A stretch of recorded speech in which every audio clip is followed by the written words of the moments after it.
Do you get what I mean? That's what I'm asking you about. You have the number, then you take the number, you plonk it on Truecaller, then Truecaller will tell you whose number it is. That I get. My question is, where would the person have gotten the number in the first place before they take it and plonk it onto Truecaller? Well, generally the number would have been attached to the device itself. My dispute with the Truecaller is when, because you see, it's one thing to say that his name appears as Philip Plain in Truecaller. It's a completely different aspect to say that this name was added or attached to this number at this specific time in Truecaller. Say that, have I always been known as this in Truecaller? That's a different aspect from saying when I go into Truecaller now. No, Mr. Nku. He's not saying on Truecaller you were Philip Plain. He's saying this number. When he went to Truecaller, he established that it's Mr. Nku's number, not Philip Plain's number. It's Mr. Nku's number. That's what he's saying. Now I want to understand what it is exactly you are disputing, and that's why I don't understand. I don't follow what you are disputing. Chair, the question which I was asked was, have I always been known as Philip Plain like that? Or maybe I missed the question. No. You said you are, did you not say he is not Philip Nku? I thought you said you are not Philip Plain. Now, what Ms. Sigels Ncube is seeking to establish is that you are in fact Philip Plain. And you have now been taken to this page, which uses the number referred to on Truecaller.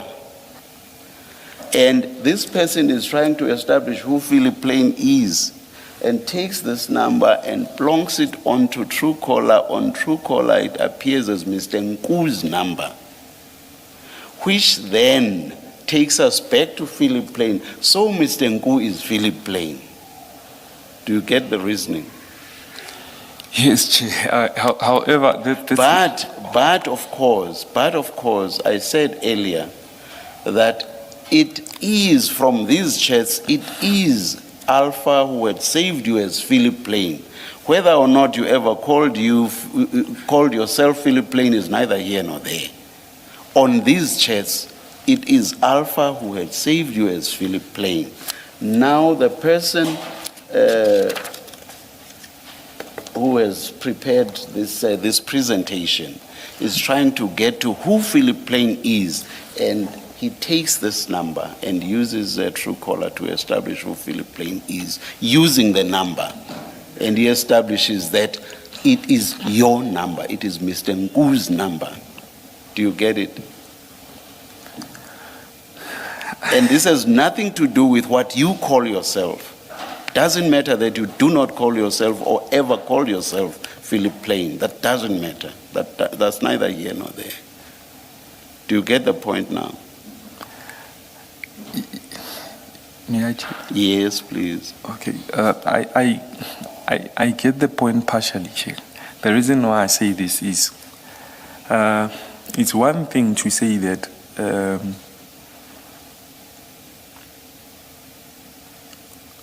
Mr. Nku is known as Philip Plain, or has always been known as Philip Plain. Let's leave that aside. What's your comment on the debate that I'm engaging you on now? What's your comment? Just on that. Let's leave aside the fact that, how this may have been introduced, which is that Mr. Nku has always been known as Philip. Let's forget about that. Let's talk about this number. Let's talk about the fact that you appear, or rather, Philip Plain appears on these chats, and Alpha is responding to a person that he has saved as Philip Plain. The number of that Philip Plain gets taken, onto Truecaller and it appears as Mr. Nku's number. What do you say about that? Let's forget about whether Mr. Nku has always been known as Philip Plain or whatever else. What do you say about that? So I was trying to get to that, Chair. Please just respond to my question. Let's not take it back and. No, I'm not trying to, Chair. Yes. The reason why I'm trying to explain is that at what point was because for one to punch a number in Truecaller and it appears as a certain name, my concern has been at what point was that done? For this number to be attached. Does it matter because you have accepted that this is your number? Does that matter? It does, Chair. Why? Because if say for instance the alias or the number when punched on Truecaller, say in 2021 appeared as something else, but yet in 2025 appeared as Philip Plain. Have you, we are not talking about this number being saved under Philip Plain. I have tried to explain that ad nauseum. That's not what we are talking about.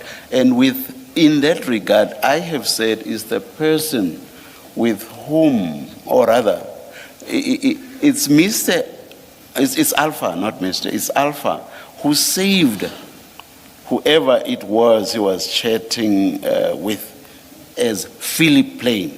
So that's where Philip Plain features. It has nothing to do, that has nothing to do with what name was in Truecaller or on Truecaller. So I do not understand your emphasis on what was on Truecaller at what stage or during what period. That's irrelevant, because Philip Plain, for purposes of this debate, is how the communicator with Alpha was saved. That's where it is. That has nothing to do with whether Philip Plain was also on Truecaller. Do you get me?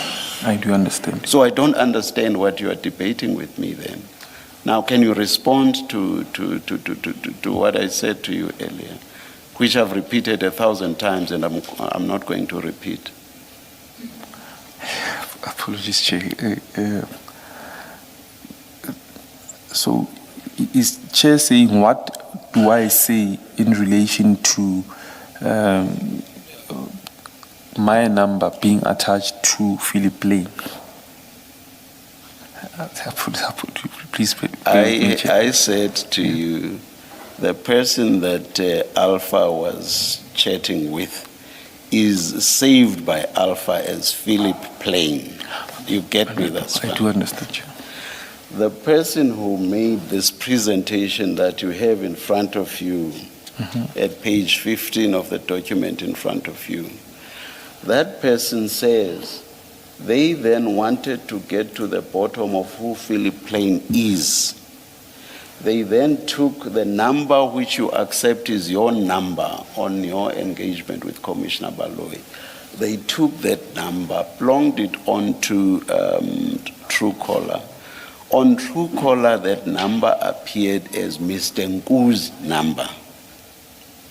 That is what I want to understand, whether or not you accept. I concede to you. You accept. Okay, yes, Chair. I just don't understand why it had to take forever and ever. Thank you. Thank you, Chair. Just, Mr. Might Nku, this be help the us with this. opportunity to Sorry. take the tea adjournment? Just very quickly, yes or no, please. Have you ever at any stage been known as Philip Plain, whether it was for 1 day or 3 days or 10 days?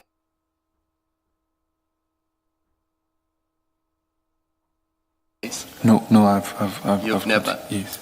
I haven't been known as Philip Plain. Usually they would say TN, not And Philip Plain. nobody has ever called you Philip Plain? No. And looking at those photos, am I correct that that clothing brand that you are wearing with the letters PP, that's you in those photos? That's me, Yes, Commissioner. and that the name of the brand is Philip Plain. Indeed. So do you remember your reference to Doggy Hawks, that you were introduced to General Mashaba as Doggy? He's from the Hawks, and that's how you saved him on your phone. And in the chats, he then appears as Doggy Hawks. Indeed. And the point Chair was making to you is the same point, that maybe when you met these people the first time you met them, you were wearing Philip Plain branding and then decided, let me save him as Philip Plain. I mean, that is plausible. It is plausible. However, Commissioner Kumala, I don't always. Granted, they found these two pictures. I don't always wear that. No, I'm sure nobody always wears the same brand every single day. But at some point, you would have worn, what seems to be a, very nice clothing with the brand Philip Plain. And if somebody, their first encounter with you was when you were wearing that, it would be easy to save you as that for many reasons, to avoid having you identified as Mr. Nku. Or maybe it's just easier to save you as PP Philip Plain. It is plausible, Commissioner Kumalo. I will not say that it is not plausible. But before we leave, do you deny that the person who's communicating here, or at least is one of the three parties communicating on page 32, that third chat, which you still have in the chat, and we see the name Philip Plain before the chat itself, do you deny that that is you? That conversation, No, sorry, I can't hear. Apologies, Commissioner Kumalo. I'm saying that conversation. If I could go back to that conversation, because I'm yes, trying it's on page 32 where Ms. Ngube started with you. The thick file. A thick file.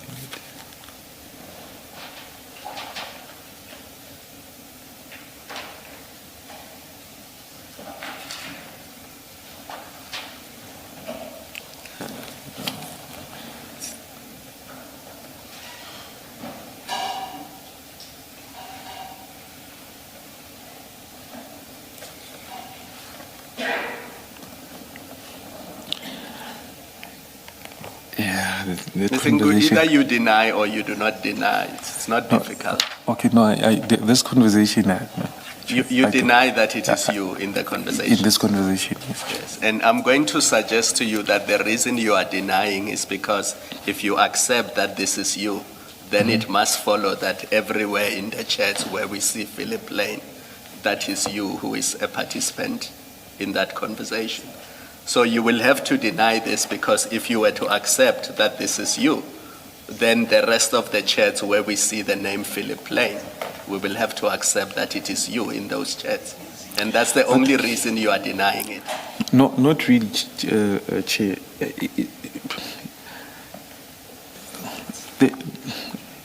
My concern is this app usually. Mr. Nku, let's do this. I want you to think carefully about your answer, remembering that you're under oath. Yes. And Ms. Ngube has warned us that she wants to have her tea. So think carefully about your answer, and when you come back, respond truthfully, please.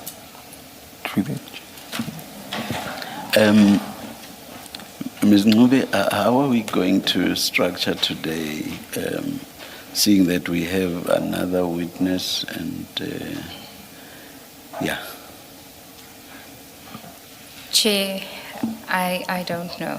I don't think we're going to finish. We were optimistic to think that we would finish at tea.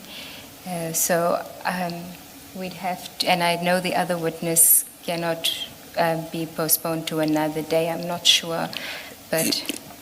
Is it, I don't know, I'm thinking of, but we can have further engagements over tea, but... Yes, I Chair. was just, let's just do the whole thing over tea, yeah. Thank you, Chair. All right, let's adjourn. Oh, sorry. I think more than Ms. Segal's Ngube, I think it's Commissioner Kumalo who wants his tea now. Let's come back at 11:45. Let's adjourn.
Mthozi, this one?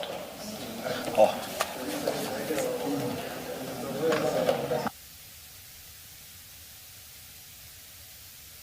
And then Mthozi, this one? Let me call you.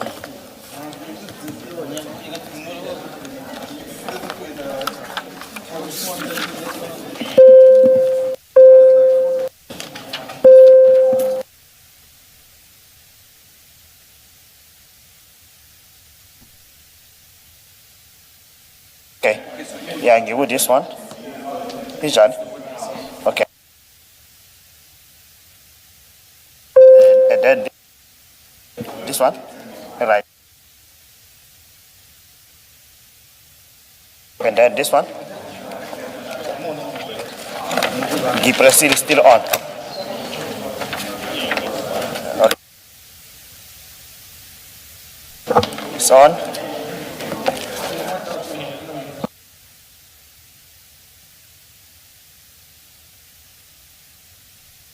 What about this one?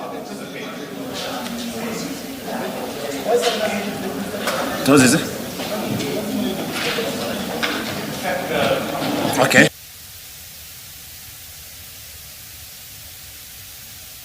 And you press it again.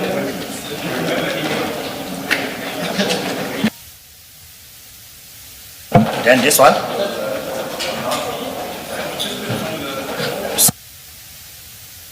Then we lagi.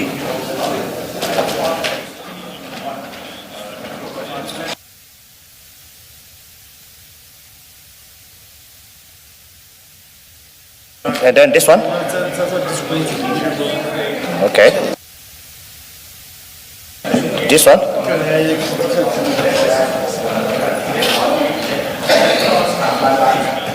Okay. And this one.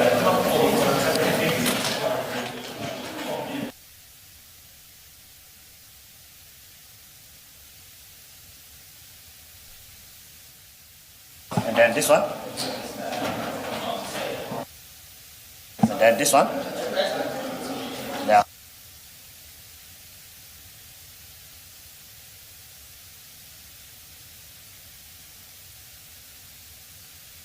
This one. Okay. So, Mila was wearing Chelamachita or what?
We are ready to resume. Please make sure that your devices are on silent or off. Thank you.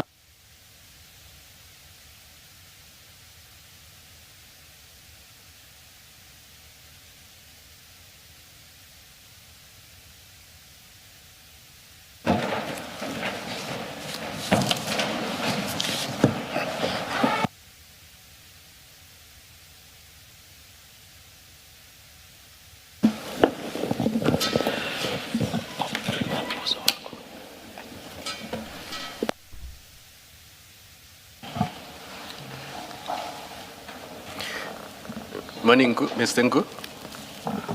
Morning, Commissioners. Yes.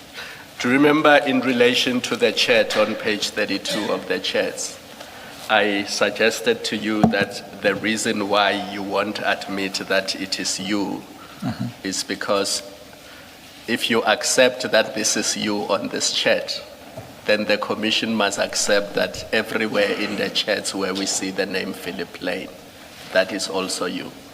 And that is the suggestion that I'm putting to you, and I want you to comment and either say you agree with me or you disagree with me. I would say I disagree just on the sense that it's not for that tune that I dispute. That's why I was trying to wrap around my mind around the text, because I usually I usually spoke on the phone. We hardly chatted. Even before we went to this app,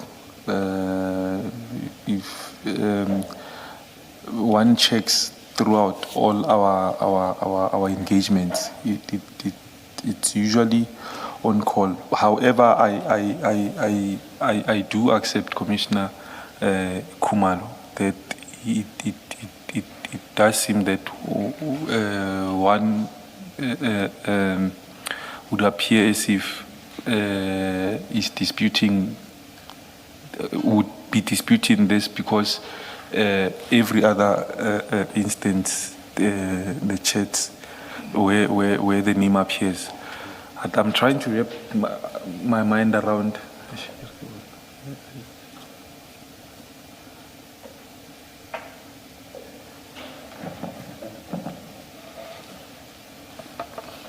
Okay, yeah, I don't know whether it's after the fact or when. But I think this chat. Mr. Nku, I'd concede to this, Commissioner Tumelo. Just what are you conceding, just so that we are clear, because the transcript must reflect exactly what you are conceding. Just in your own words, what are you conceding? I concede to what Commissioner Tumelo is saying, that every other place where the name would appear, it would have to be my phone number in it, attached to it. But now, let's go back to 32. Is that you in that chat? If you look at chat 3, just below the name Philip Lane, and that person communicating there, was that you?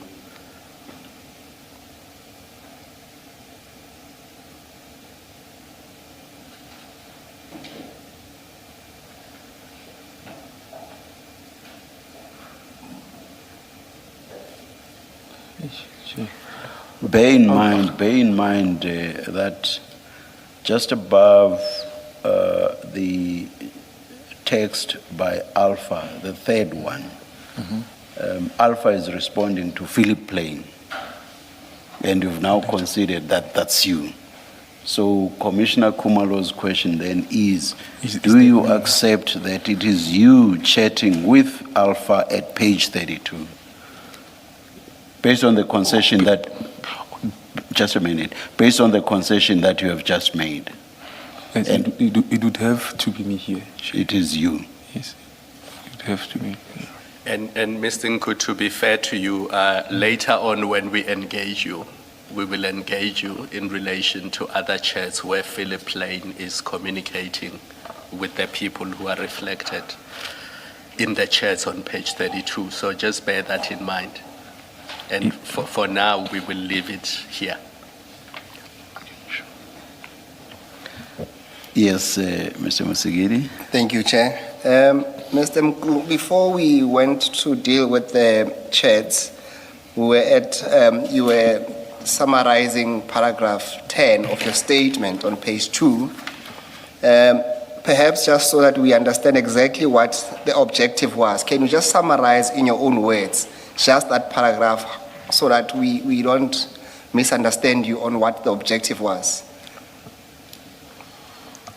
So the main objective was that for there to be a past.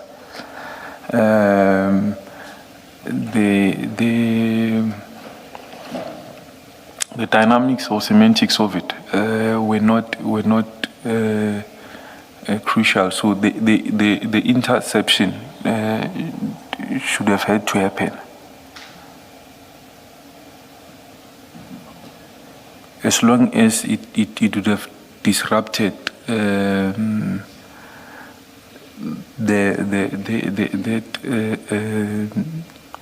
consignment reaching its intended recipient. And what would happen to the consignment itself?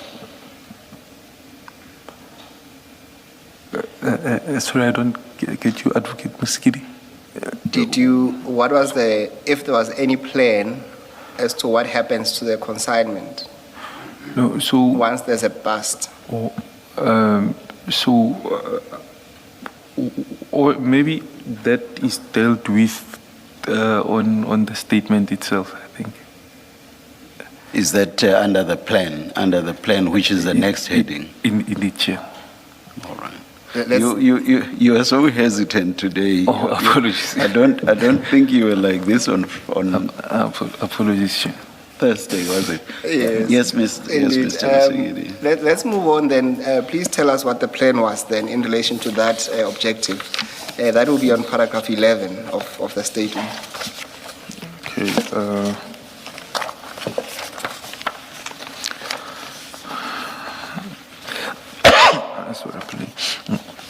The plan. I understand and formulated it. As I understood and formulated it at the time was to use my contacts within Transnet and the broader logistics environment to identify, trace, and monitor the movement of the shipment. Once the relevant information had been obtained, my intention was to involve Chief Mashaba to coordinate or facilitate the operational aspects of the retrieval or interception. Before dealing with the steps that were taken, it is necessary to explain my relationship with Chief Mashaba. I was introduced to Chief Mashaba about 2019, and I understood him to be a general within DPCI, or Directorate for Priority Crimes Investigations, commonly known as DPCI. Prior to this incident, I had interacted with Chief Mashaba in relation to the matters where I had access to information concerning suspected unlawful activities. In those instances, I would provide him with intelligence or information that I regarded as credible, and he would then arrange for the involvement of law enforcement officials to effect arrest, seizures, or the operational steps. By way of example, I had previously provided him with information relating to matters involving fake diesel and illicit cigarettes. 14. It is important for me to record that based on my experience in those previous matters, the intervention by law enforcement did not always result in what I understood to be a complete or proper seizure of all goods discovered. In certain instances, only a portion of the goods appeared to be formally recorded or booked into official custody. I understood that Chief Mashaba on occasions when he required money would interact. He would contact me to inquire whether I had access to information concerning illegal activities from which he might benefit either through a portion of what was recovered or through exerting pressure on the persons involved.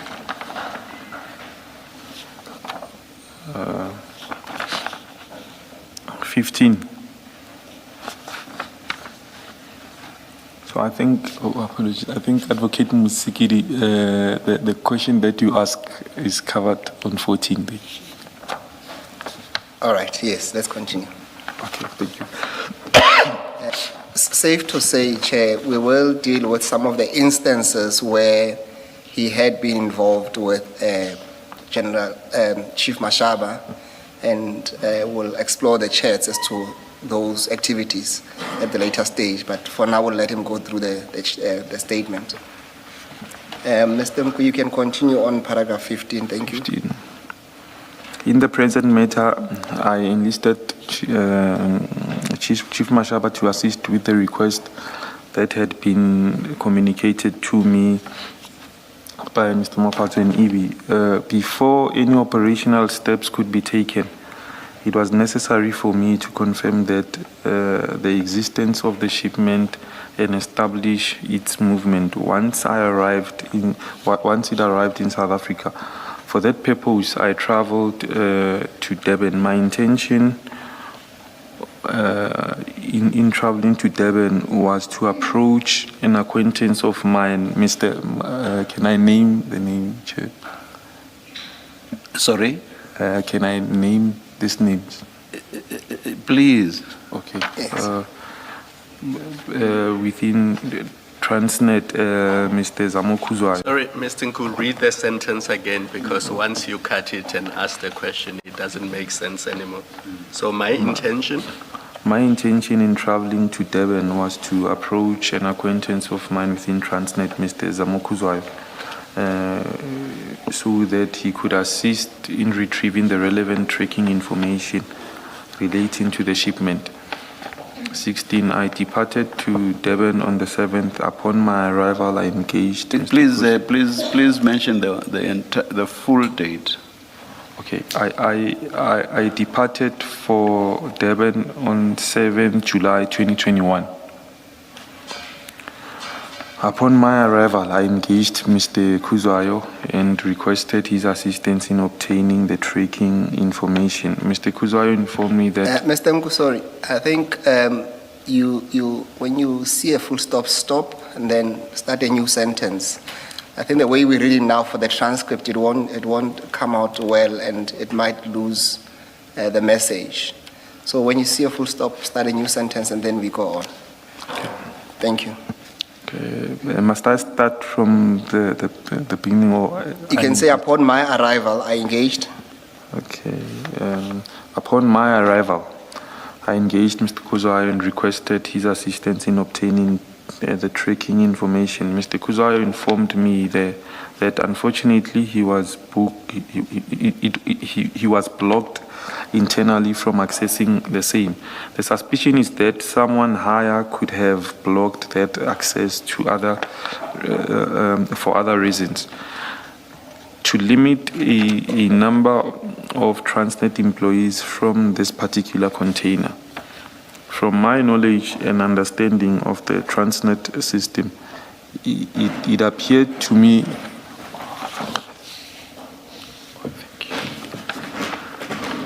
From my knowledge and understanding of the Transnet system, it appeared to me that the persons associated with the shipment may have had contacts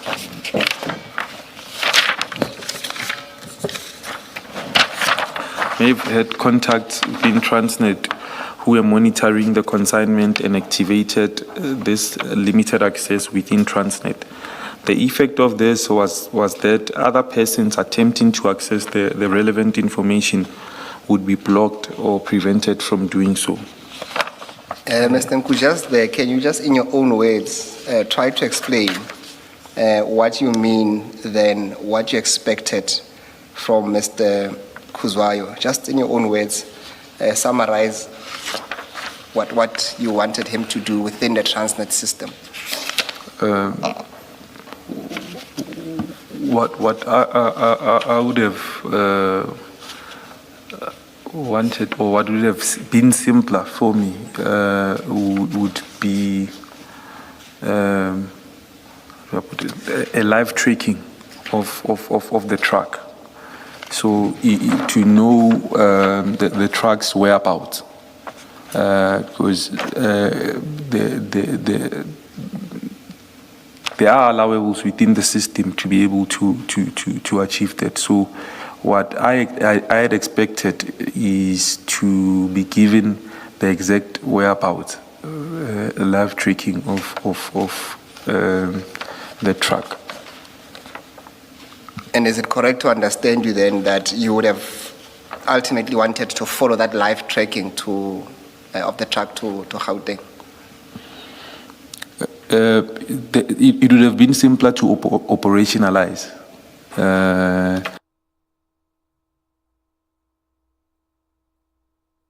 Statement to say that, for instance, it would have been simpler to do a tip-off relating to a way bridge, or have an operation planned, even if it's in Gauteng, but at least you'd have knowledge exactly where the truck is prior. In those paragraphs. Sorry. You say the system makes it possible to track the truck's travel.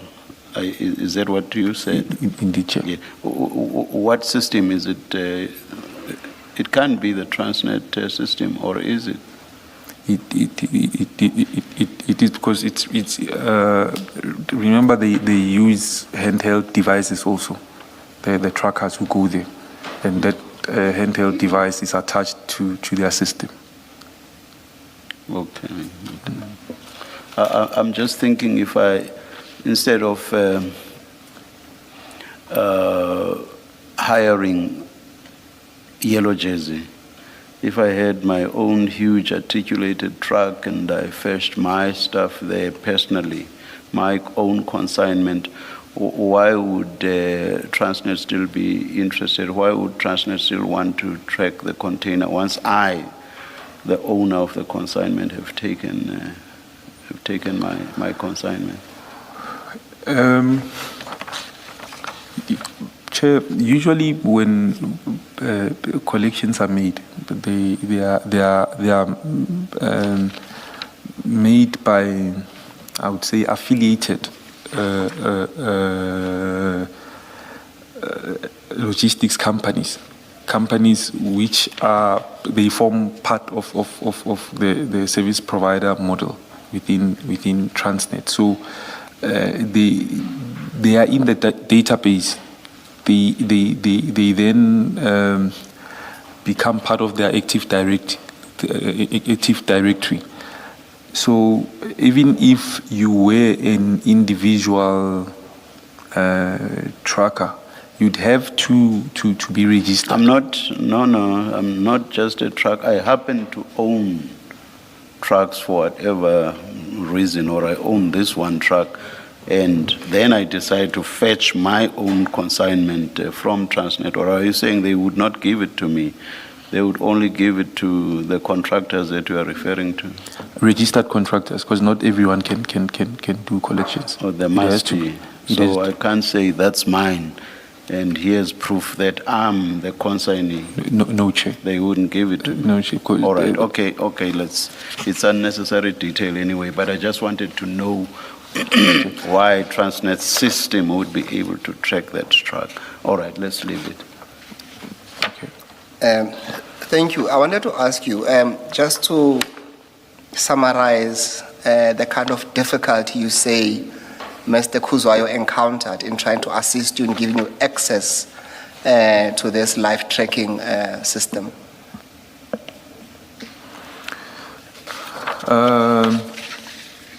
So usually employees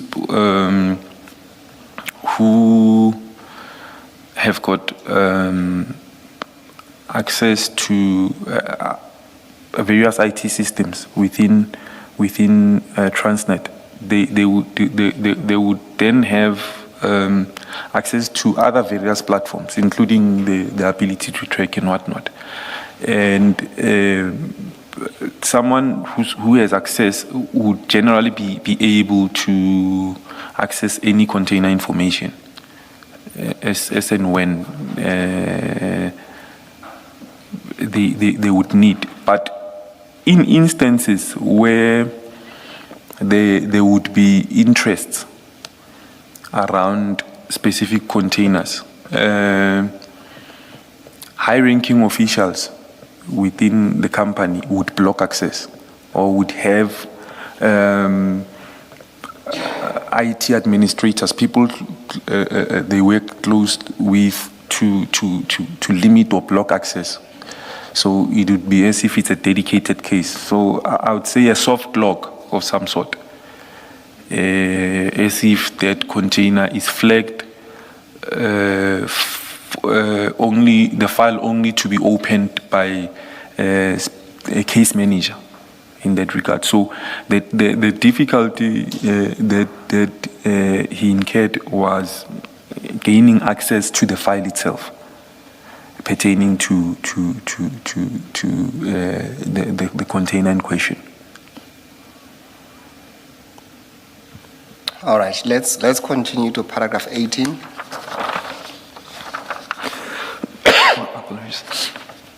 Paragraph 18. Despite the initial difficulty, Mr. Kuzayo continued his attempts to retrieve the tracking information. He eventually succeeded later on the 8th. After obtaining the information, he sent me 2 screenshots containing the tracking details.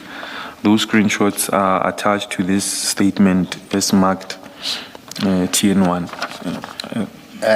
Can we stop there? Let's look at TN1. That will be on page 9 of what you have in front of you.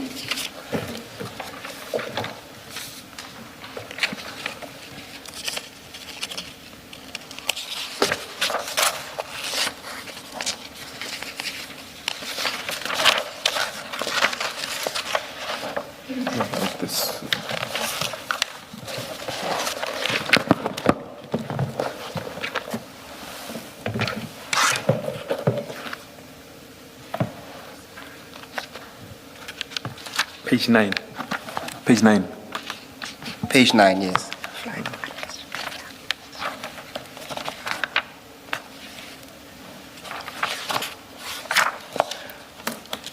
The statement you were reading from, is that same file? Can someone?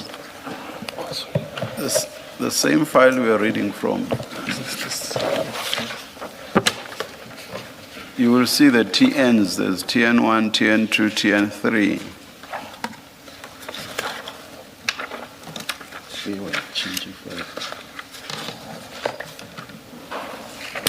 Okay, thank you.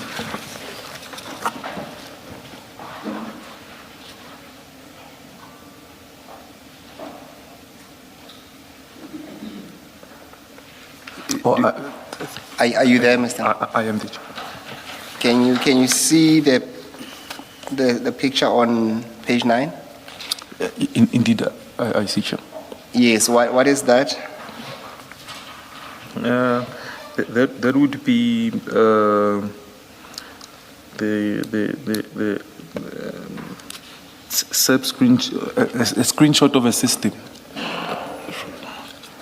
Is this what Mr. Kuzoyo sent to you? Yes, I believe this was the SEP tracking details. Yes. Thank you. Thank you, Chair.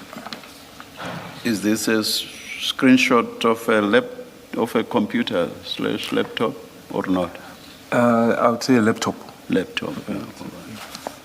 And you will see there at the bottom left, it would have a logo that says Transnet. So we can then safely assume that it is a screenshot of a Transnet system with that logo. Is that correct? Indeed. Yes.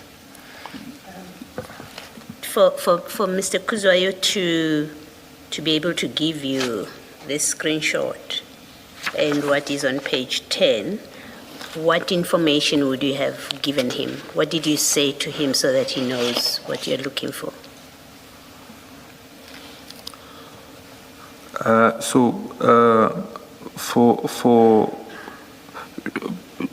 Initially, I had said that we are looking for a specific container.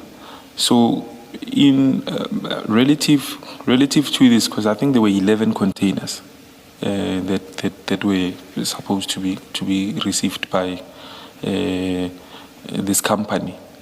So, I think, if I'm not mistaken, it should be on his telegram. I had the last 3 numbers or 4 numbers. I stand to be correct. It's just that I don't remember correctly of the container in question. For him to just go through, it's easy to go through the 11 and then just pull the details of the specific one with the last digits pertaining to that. So you would have had to tell him where it originates from, the vessel, the ship, where it comes from. I'm just checking where the ship comes from, what the ship is. No. What that's what I'm asking. What information? Because this is very specific. He gives you a unit number, information that has a unit number, the pier number, and then that it's outbound per truck, and then a position as well, and time in, time out. So I just want to find out, how do you prompt him to know what he's looking for? So it's simple in this manner, Commissioner Baloyi. By first the usage of the vendor itself, like the company. Because remember, generally a company wouldn't be receiving 10 different containers from different locations. So within that company, there would be a specific amount of containers expected, and then the numbers identifying that specific containers. Then he would then pull all the other information, not necessarily with a vessel, but it's vendor specific. In this case, the vendor is who? Is it Scania, It's Scania. or New Jersey? The vendor is Scania. So you would have said, Scania, on this day, they are expecting containers. Indeed. Okay. So at that point, you know that it is Scania, the intended recipient of Indeed. those containers. Is Scania, you have a Indeed. date. Indeed.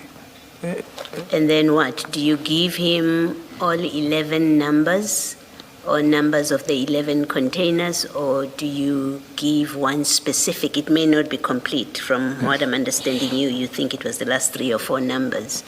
Did you give him the specific?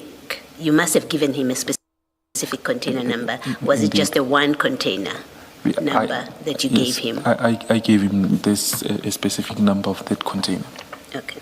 And you say it was the last 3 or 4 numbers that you had at that I stand point? to be corrected. Okay. Yeah. Thank you. Okay. Thank you. Mr. Nku, on page 10,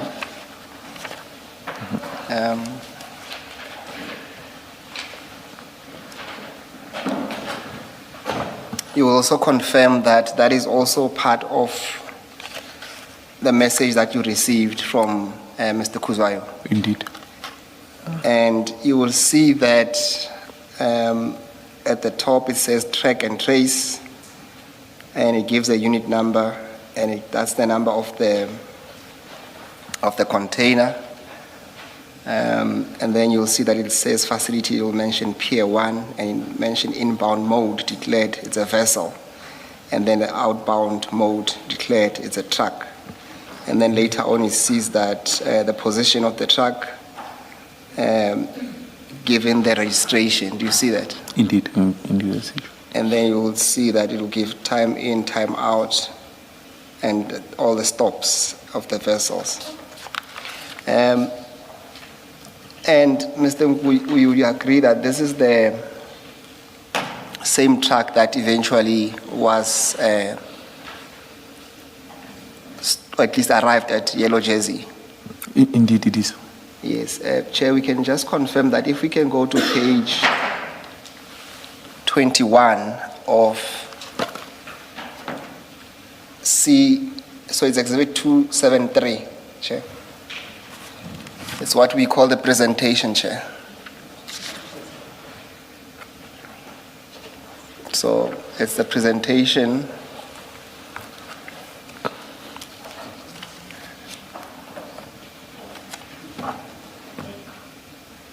Page 21, 21. I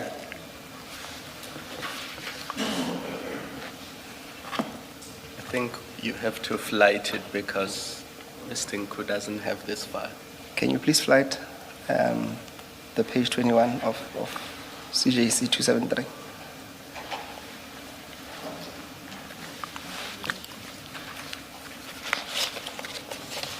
Mr. Nku. Okay. Can you see that, Mr. Nku? I can see it. Yes. Can you go to the next page? That's page 20, go to 21. That's the one. You will see there when you look at, on the container, on the top right of the container, you'll see there's what we call the unit number. And you'll see the alphabets there to confirm that it's the same truck. If you look at the information on page 10 of your statement to confirm that it's the same truck, the BEAU 4715442, you can confirm that corresponds with what is written on the container there. Can you try and zoom in to confirm the number? That it relates to the same container that is mentioned in your statement.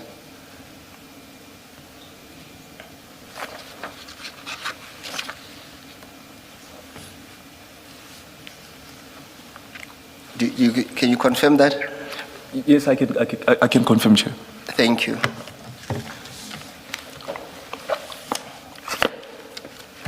All right, let's go back to your statement, Mr. Nku.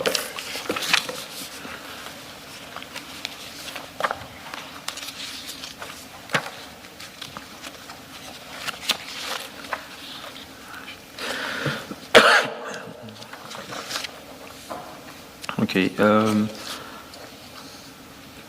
So we just dealt with 18. perhaps the last question would be then, Mr. Kuzwayo would have done all of this for you, and then in exchange, what did you do for him? Or what was the plan in exchange for that information? Okay. Oh, that was dealt with elsewhere. So I think I deal with it in the statement, Chair. Tell us now so that we can follow. We'll revisit it later, but if you have an answer now, say it without reading it. Then when we read to it, we say we've dealt with it. Part of the money that I was carrying was meant to reimburse Mr. Kuzwayo for giving access to the tracking information. At least we know that you had at least the following day 60,000 on you. Indeed. Of that amount, how much was meant to be paid to Mr. Kuzwayo? I think Sorry, at which paragraph are we now? We're wrapping up. We're still on paragraph 18 on page 4, Chair, of his statement. Just a minute. I closed when I went to TN1. 18. All right.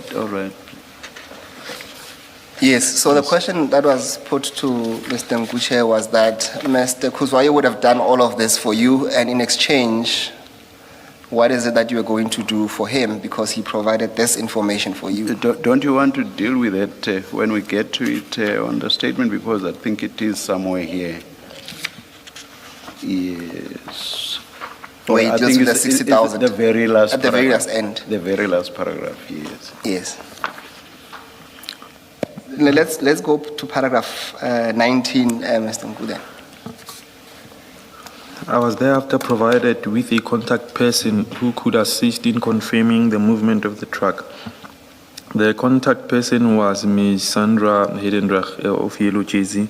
Ms. Heidendrach confirmed that the truck was in fact on the move and provided information regarding the truck's whereabouts after departure from Devonport. My call records with Ms. Heidendrach are attached as TN2. Mr. Nku, before we go to TN2, when you say I was thereafter provided with a contact person, you should say person, or is it correct to say persons? No, it's contact person. Person. Contact person. Can you correct that then as well? And then who provided you with the details of that contact person? I was provided by Mr. Kuzwai, I think.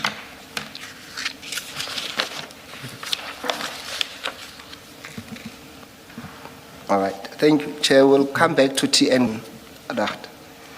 Then let's go to paragraph 20. Okay. Paragraph 20. At around 1930, I received confirmation of the whereabouts of the shipment, and I made my way back to Johannesburg to locate the truck. At 8 p.m., Ms. Sandra sent me the coordinates of the truck, the Yellow Jersey depot. I sent this information to Mr. Mashaba at around 23 to 1200. On 8th July 2021, and told him we should meet there at 6:30.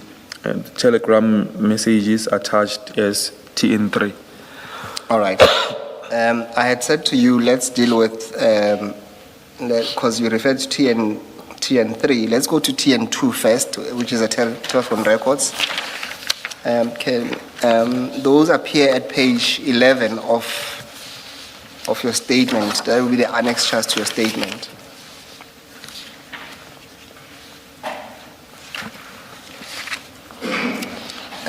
Do you see that?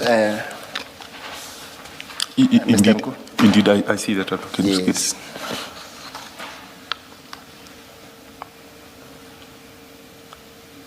Now, there's a number there. I won't mention the number.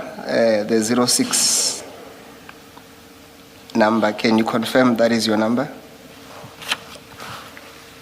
Or whose number is that? The 06, is it the 066, I think? Yes, on the very far left. I do confirm. Sure.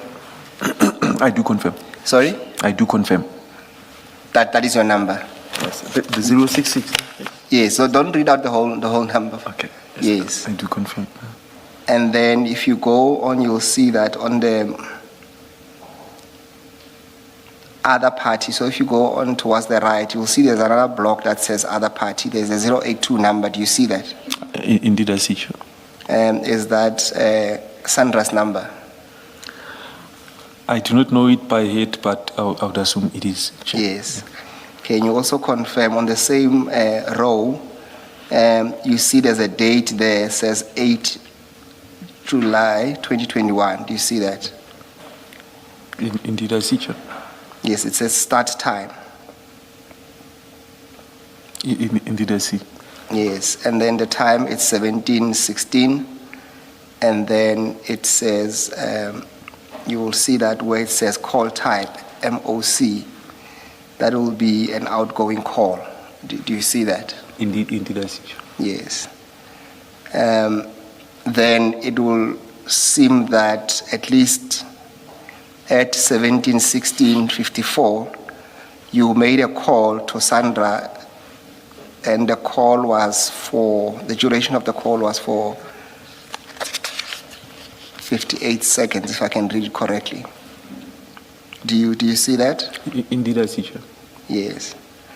Can you recall what information you were discussing?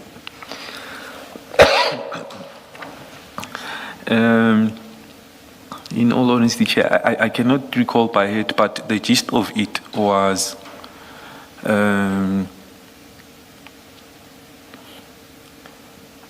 expectation to say that because I think round about that time the truck hadn't arrived, but yet it was not far off. It was already in the Gauteng area.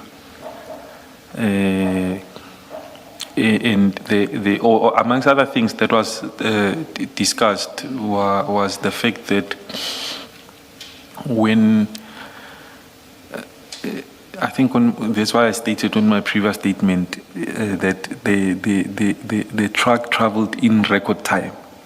So usually when a truck would leave a port side to this side without even considering a truck stop, then guaranteed there would be expected people within the depot to collect. So the reason why I maintain to Chief Mashaba that we need to be there by 6:30 was a high possibility of obviously the owners coming through. So would it be a fair summary to say that at least on page 11 we have a recording of 3 calls that you made to Sandra? You'll see that the last one is you called a landline. Indeed. And the nub of it was that she was sharing information about the location of the truck as it was coming towards Yellow Jersey. Is that a fair summary of that? It is a fair summary. Okay, thank you. And then if we go to the very next page, that's where we refer to what you call the telegram messages between you and Chief Mashaba. Do you see the number there on top? Can you identify that? Or let's not even deal with the number there, the handle, illusion. Can you identify that? Indeed, yeah, that is me. That is you. Then can you tell us what's happening on that page? So I had shared the coordinates to Yellow Jersey Logistics with Chief Mashaba, and at this time it was, I think it was now around about 12 a.m. As I was still on my way back. Yes, my understanding is that at least the Commission has also come to accept that at least on Telegram you need to add 2 hours to the time reflected there. So the timestamp will say 2021-0708, 22:25. So we should add 2 hours around about that time. Around about 12:30. That will accord to that, yes. Indeed. And the crux of it is that you share the coordinates. Sorry, Mr. Musigiri. Is it about what was being used like Telegram, or is it more about the bracketed time? Is it not more about the bracketed time, which is what determines whether we add or subtract or keep the time as is?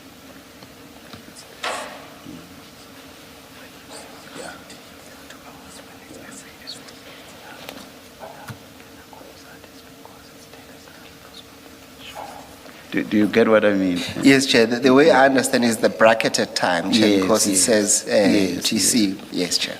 Yes, all right, Yeah. okay. And Mr. Nku seems to be okay with the time And adjustment. if it's to this. UTC, then we add 2 hours. Yeah. Thank you. Mr. Nku, you follow that? Indeed, Chair, because I see this is it's using Different time zone, the universal time zone. However, you add 2 hours. It should. That's the 81, it should yes. be.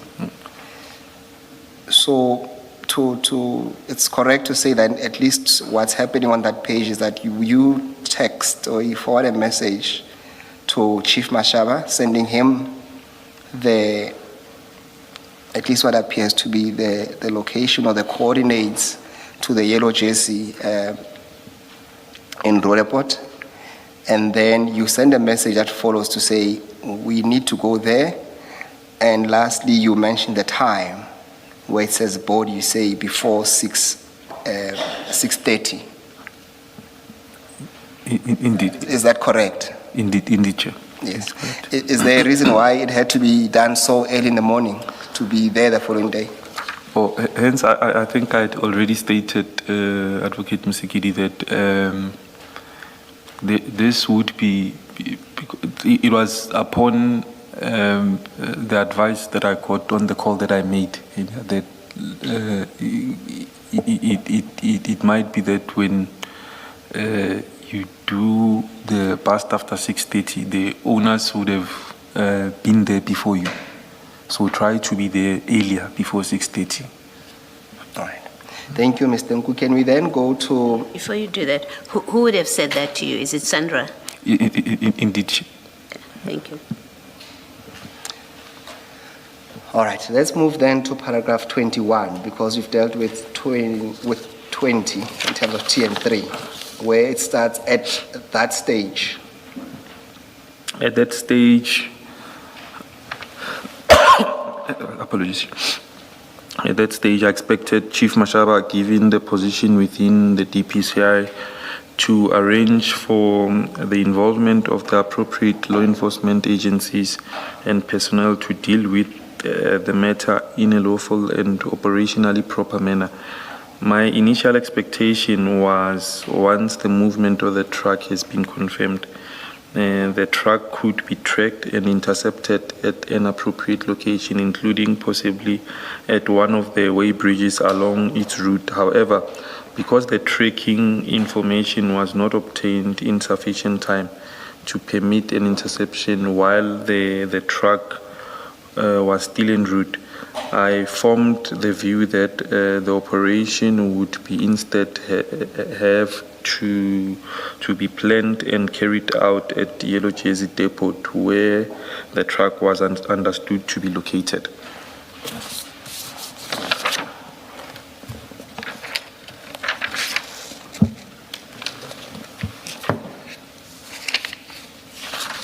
So, Mr. Nku, just to understand you are saying that had you received the information regarding to the live tracking of the truck, then the initial plan was to engage Chief Mashaba to at least intercept the truck before it reaches Yellow Jersey? At the way bridge. Yes, at one of the way bridges. Yes, at one of the way bridges. And he would obviously, by the time, have his team ready. All right. Please proceed into paragraph 22 on page 5. On the morning of the 9th, 2021, I met with Chief Mashaba. We proceeded to Yellow Jersey. I was surprised to observe that Chief Mashaba had arrived alone and was not accompanied by any visible team of law enforcement officials or operational support. I raised this concern as I had expected that he should have engaged for the necessary law enforcement presence before any steps were taken at the depot. Chief Mashaba informed me that I should not be concerned and assured me that support was on its way. He then made a number of telephone calls and thereafter repeated his assurance to me that the required support was coming. 23, at around 7 a.m., a gentleman in a black NP300 Nissan, which I learned later on to be Warrant Officer Mokhana, arrived in the scene. I briefed him about the truck and any information I had. 24. Chief Mashaba and Warrant Officer Mokhana went inside the premises of Yellow Jersey to follow up on the information I provided. Within few minutes, the two came back and Mashaba told me to follow them. I assumed that the destination included that of the truck was Alberton Police Station as agreed. However, I was surprised when Chief Mashaba and the truck took a route towards the south of Johannesburg. I then called Chief Mashaba to inquire about the direction and the destination, as we were now going the opposite of Alberton. However, he responded by saying I should not worry and just follow. 25. Upon arrival at Aeroton, Scania, I parked next to Chief Mashaba's car, and Mashaba told me to stay in the vehicle. I waited inside my vehicle and as instructed. I observed Chief Mashaba and Warrant Officer Mokhana leave their cars to speak to the people responsible at Scania truck, including a lady later known to me. Oh, apologies. Let me just. Later known. It should say known. Yes, known. Yes. Later known to me as Jolene. I later on witnessed Mashaba. I think it should be Mashaba, not Mashana. Mashaba and Warrant Officer Mokhana Jolene walk from the offices and to the truck, which I had identified. A few minutes later, they seem to have agreed to open the container. As soon as they opened the container, I witnessed black duffel bags falling off the container. These bags matched the pictures of the black duffel bags that were sent to me previously, containing, alleged drugs by EB. My information was that such bags would contain 805 blocks of drugs. Before you go to the next page, I just want to, speaking of those duffel bags, can we go to CJC 274? That's the bundle with chats and screen shots. And go to page 50 of that, Chair.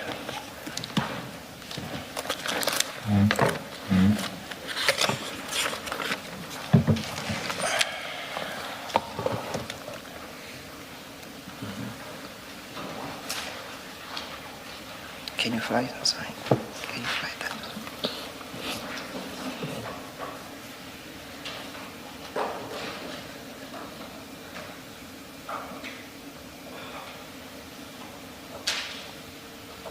Mr. Nku, can you see the picture there? I think, is it not the picture of the bags? They were showing at the bottom. Is that what you're looking for? Yes. Thank you, Chair. Mr. Can you see those bags? I can see, Chair. And then the inside of what seems to be a container. When you look on top there seems to be a fiber-looking or some roofing of something, of some sort. I can see, Chair. Yes. Is this the picture that you received from EB of what you should expect? Yes, that these bags would be looking like that. Okay. No, I'm saying, not looking, but I'm saying this is the picture, except that that's the picture of what you would have received. to say No, this is the- what that the bags would look like? Yes, I was saying, Advocate Musikidi, that this is a picture demonstrating what the bags would look like. I Yes. don't know if I make sense. Yes, But it makes sense. Sorry, it's a picture you received from EB. Indeed, Chair. Correct. Thank you. Let's move on then. Before you do that, while you are on that page, just have a look at the graphics above the photograph. Just to confirm that on the 6th of July 2021, you received this text with these photos from EB. That's what that graphic seems to reflect.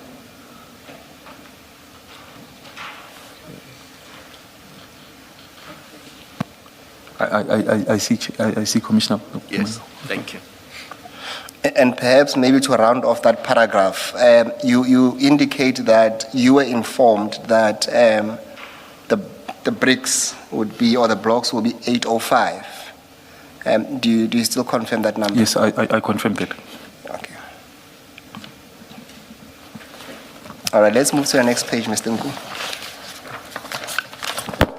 That's page 6, paragraph 26.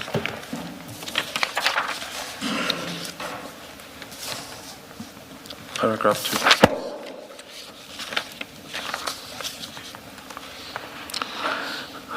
26. I was then satisfied that the job was being well executed.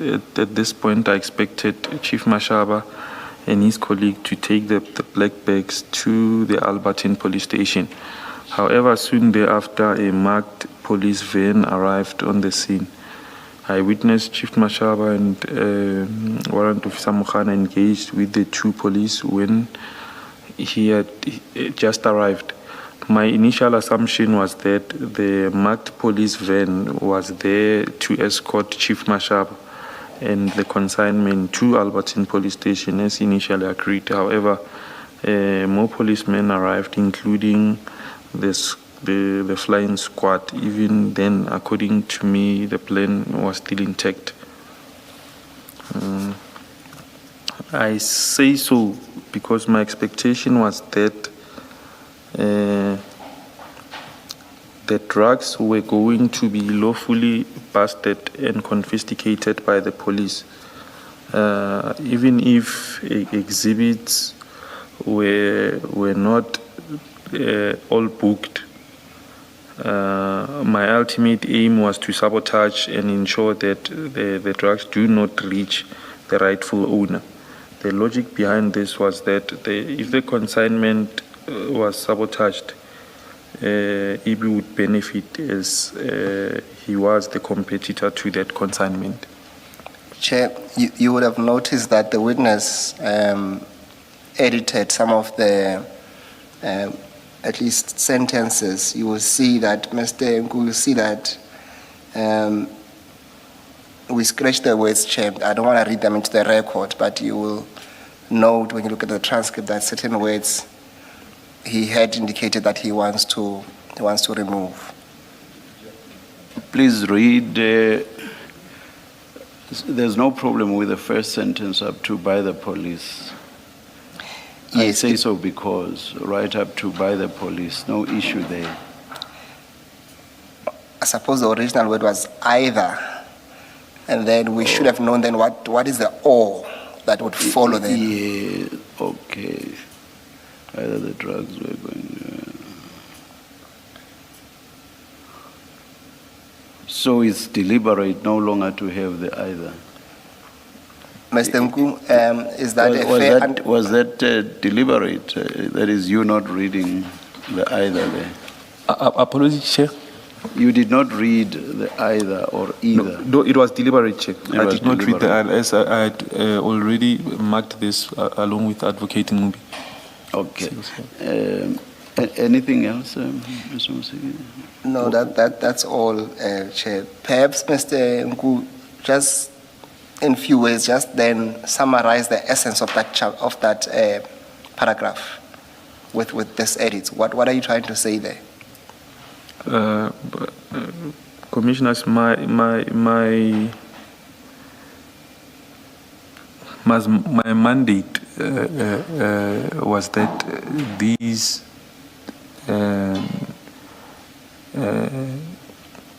this consignment does not reach its rightful owner.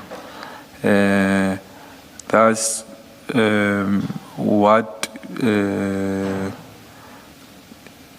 Chief Mashaba would have done, as long as he makes the past, I would have remained neutral.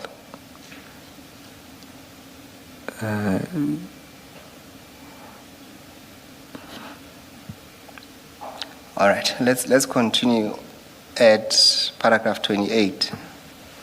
Okay. Paragraph 28. As more police arrived, in particular, warrant officer records, I noticed there was tension Sorry, between. Mr. Nku, can I just Apologies. stop? Mr. Msikili, can we just be clear? What is it in paragraph 27 that we should read out? Is it just the word either? Either would have then been followed by another option that he ought to have provided. So the word either would be removed, and then there's no expectation of or, which would have then have to give what that or would have been in this instance. And the rest of the paragraph remains the same? The rest of the paragraphs remain the same.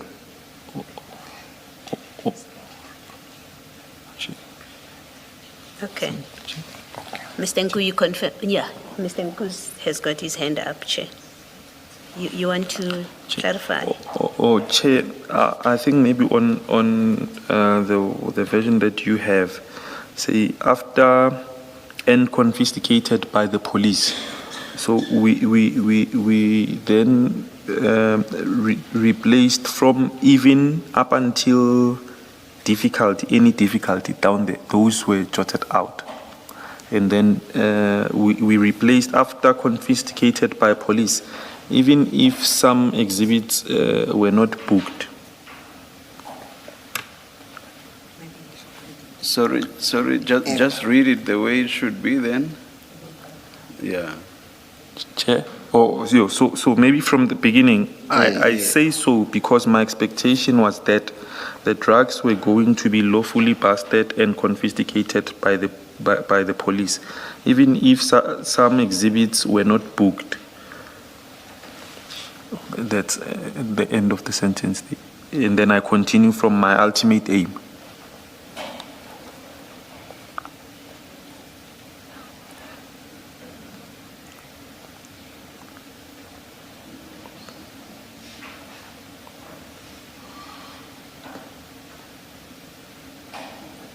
And after, even if some exhibits were not booked, you continue from? My ultimate. And that's all one sentence? No, it's full stop after are not booked. Then it's we start a sentence from my ultimate. So we just remove the sentences in between. Okay. Up until where it says, I did not have any difficulty. Do we delete that? No, that we delete. Okay. We delete. Okay.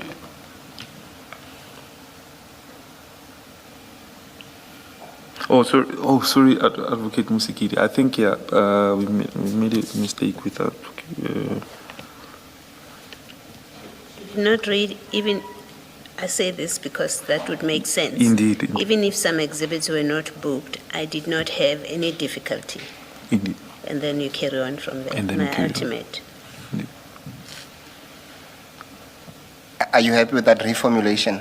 I'm asking if that's the intended. I'm happy with that. statement. I'm happy with that. Thank you.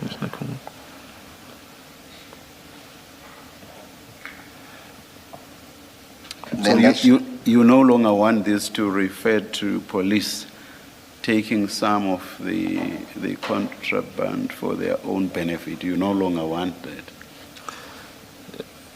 So I think the phrasing of the sentences Apologies, Chair. I'm saying at that time the phrasing of the sentences, because we had limited time to do the statement. So That was not intended. no, that was not intended. The phrasing of the sentence was more not having difficulty. But if they chose not to book some of the exhibits, would that not be because they would have taken them? No, it would have been, Chair. For whose benefit? So, Would they have taken them? For whose benefit would they have taken them? hence I maintained that I would remain neutral, Chair. I was. I'm just trying to understand why you would not want that to be there. All right. Anyway, let's continue. Okay, thank you, Chair. All right. Let's continue to paragraph 28, Mr. Nku. As more police arrived, in particular Warrant Officer Aeroton, I noticed that there was tension between different SAPS members. I was then later approached by Warrant Officer Mokoboya, who asked me what was my involvement, to which I told him that I was at the source. I then told me that General Khan was on his way. Paragraph 29. I became apprehensive on the situation. I then called Dr. Precious Mabuza, who is the daughter of the late D.D. Mabuza, Deputy President Mabuza. I told her that... Your voice is fading. Your voice. Apologies. Okay. Who is the daughter of D.D. Mabuza? I told her that I gave information to SAPS about the drug bust, but the situation was making me feel uncomfortable. She promised me that she will inform Lieutenant General Mboto from Provincial Head of Hawks, DPCI Northwest. However, my phone was shortly taken away and I did not receive that call. I was later informed by Dr. Mabuza that General Mboto tried to call me multiple times on the day. By the time my phone had been seized. By the time.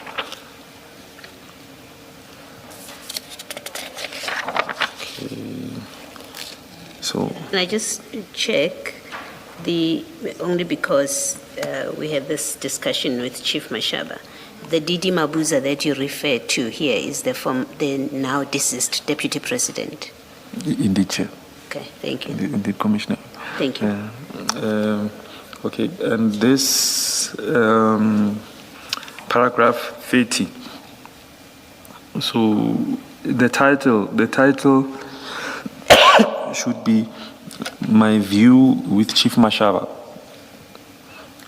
Instead of my understanding. Instead of my understanding with Chief Mashaba, it should be what? My view. My view. My view. With Chief Mashaba. Indeed, Chair. What does that mean? Apologies, Chair. What does that mean, my view with Chief Mashaba?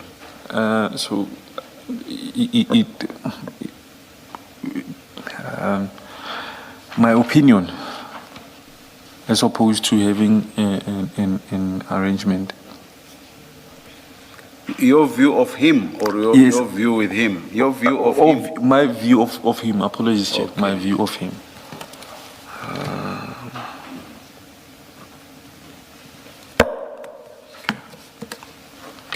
And then when you started paragraph 30, it says my understanding. Should we keep that or should we also change it? It's my view.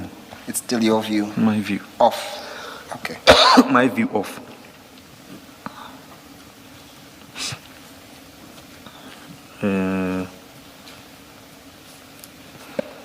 All right. Continue. Okay. I'll read and skip a certain part there which we jotted out with Advocate Seegers. Chief Mashaba was was that, or my view of Chief Mashaba was that he could take a portion of consignment and simultaneously claim victory for the past. Whichever way, I was neutral. My mission would have been achieved, preventing the consignment from reaching its competitor. This view is informed by previous incidents and experiences I have observed regarding Chief Mashaba.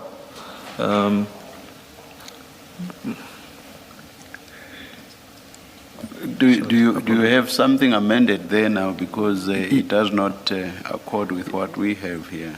Indeed, Chair, apologies for that. That was amended. Please articulate it the way you have. Start from Okay. the beginning of the sentence. I would start there by saying I was neutral, as my mission would have been achieved, preventing the consignment from reaching EB's competitor. So there it's replaced by this view is informed by previous incidents and experiences I have observed regarding Chief Mashaba.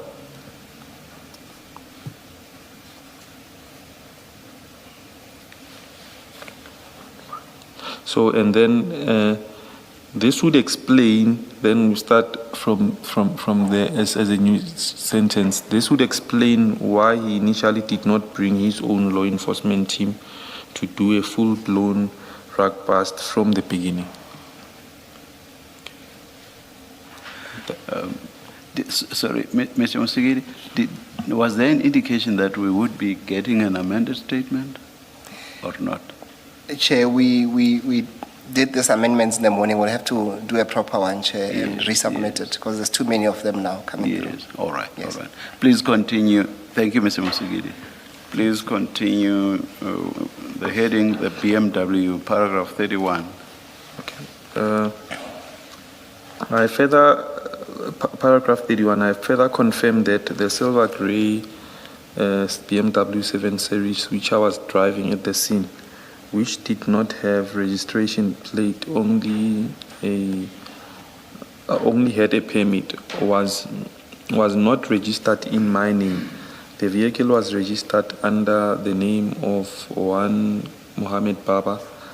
My agreement was that EB would purchase the vehicle on my behalf, and I will pay in installments until final payment. EB purchased the vehicle on my behalf through the involvement of Baba. Can you please explain that? What does that mean? Through the involvement of Baba, what exactly was Mohammed Baba's involvement? No, so, in fact, I think maybe I did not clarify on the sentences, on the paragraph. The arrangement was with Baba. Initially, he was to purchase the car for me, but then because he did not, he's a dealer stocker, so he did not have the funds. We then agreed that we would approach EB to make the purchase, and then I would either pay Baba, because Baba said if he's okay with funds, he would then pay EB, but I will pay him. But if he has not come okay with funds, I would then pay EB in installments for the purchase of that car. I don't understand. Maybe repeat it. Okay, so the arrangement was initially that Baba buys the car. So Baba buys it from somebody else. Buys it because he's a dealer stocker. The cars are cheaper for them if you buy from What manufacturer. does it mean he's a dealer stocker, sorry? So, let's say it's a dealership. Okay. It's a dealership. So, if he buys a car at, say, a BMW, he would buy it at a much cheaper price than an ordinary person would buy it. That's why if one looks at the book value of the car at the time, the book value was way higher than the purchase price. The purchase price became much cheaper than the actual book value of the car.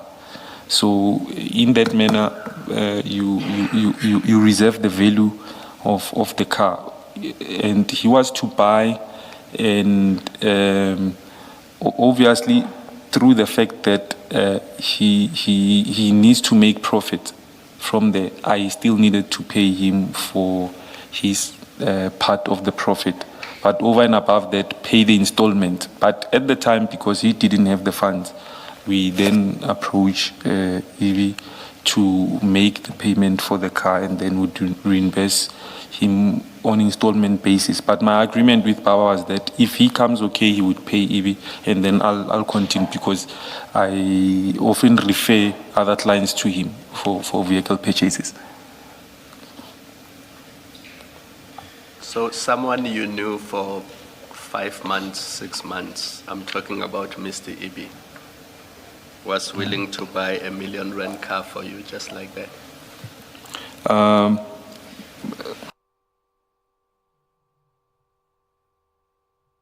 You can, Apologies. don't give me the reason, you can just say yes. If that's what he was willing to do, then the answer is yes. It is not that simple. That's why I'm trying to, if I may, I'm pleading to qualify I will it. give you the chance to give the explanation some other time, because if you are going to give the explanation, I'm happy to withdraw my question and keep it for later.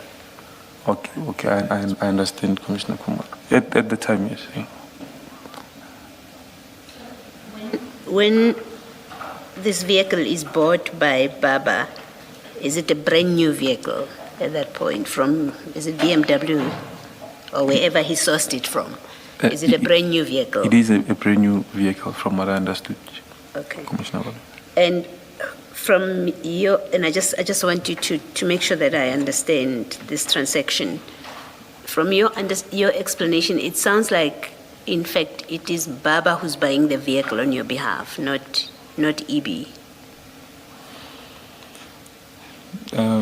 Not really, because the from what I understood, the engagements ultimately then ended up being between the two of them. But because I would have been the person who's supposed to reimburse one of them, I was a benefactor of the transaction, in a sense that the car ended up with me. Not benefactor, beneficiary. So the beneficiary, apologies. Huge difference. Apologies, beneficiary. I was the ultimate beneficiary. However, the dynamics of the payments were discussed between the two of them. So the payment arrangement was between the two of them, was discussed between the two of them. Indeed, Chair. So commitment was between Baba and EB, not you and Baba or you and EB. Hence, I try to explain it in this way, Commissioner Balwe, that the arrangement was initially between myself and Baba. That, okay, purchase this and then I'll sort you out. And because ultimately at times I do refer clients to him.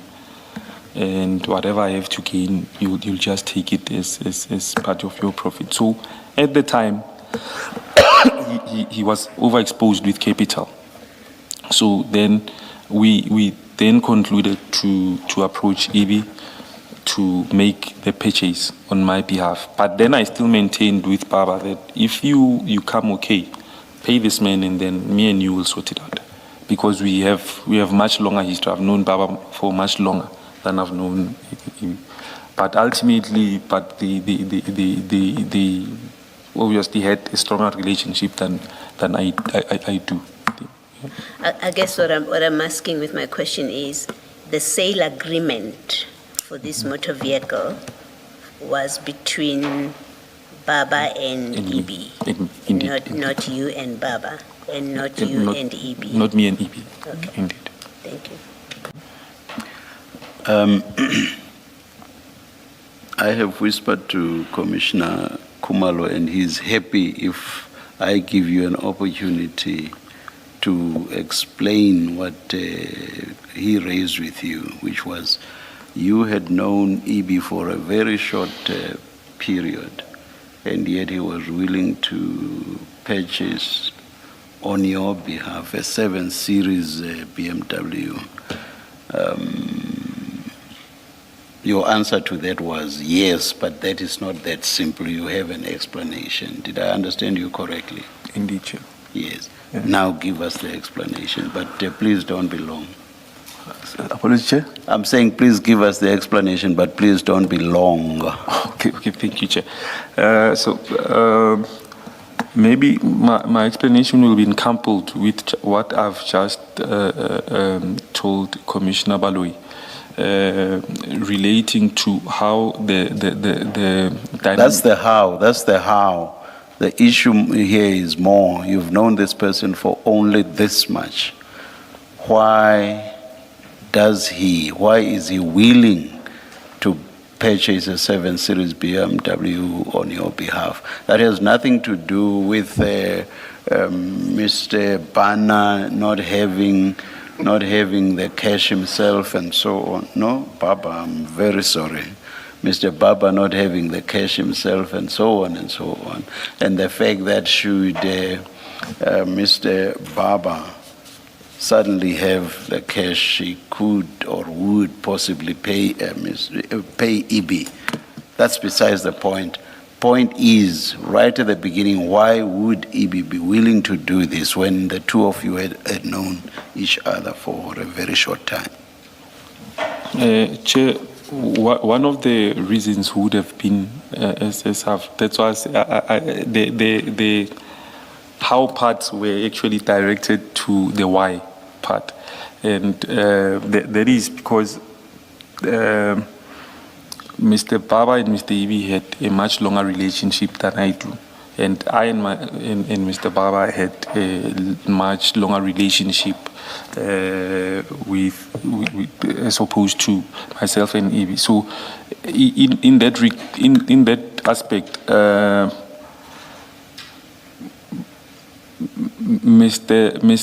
Mr. Baba becomes a common trusted source or trusted party between the two of us in terms of vouching.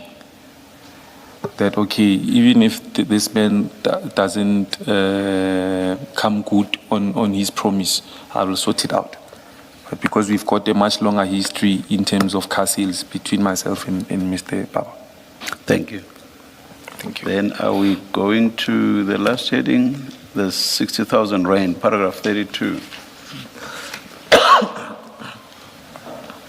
I further confirm that the 60,000 rand cash that I had with me was intended to pay people in Durban, in particular Mr. Samukhuzwayo, to provide me with Transnet tracking information of the truck. However, as explained earlier on, Mr. Kuzwayo couldn't get me the access to the tracking system.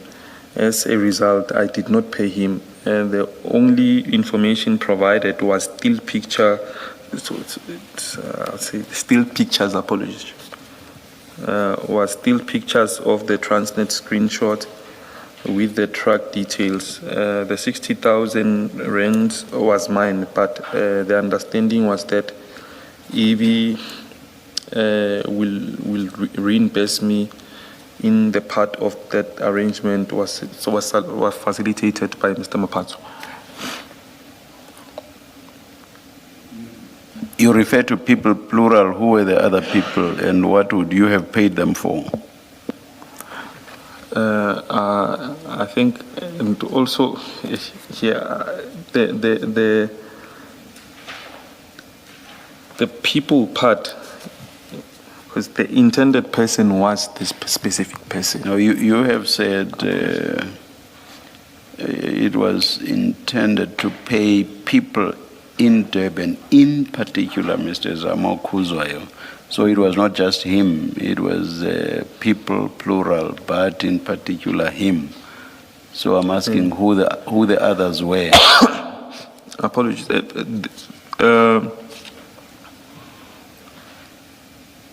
In terms of the tracking aspect of it, I would not have known if there would be a need for someone else's intervention.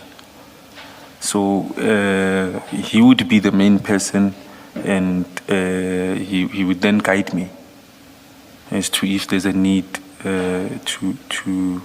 for further facilitation. Because my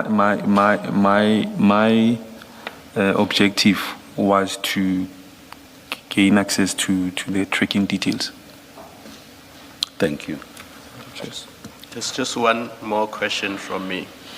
If, based on your original understanding, Chief Mashaba was supposed to organize law enforcement and they were to arrive at Yellow Jersey at 6:30 in the morning, and law enforcement confiscated all these drugs, what was going to be the benefit for him to wake up at 5 in the morning to be there at 6:30 for something that SAPS or DPCI was going to take and claim credit?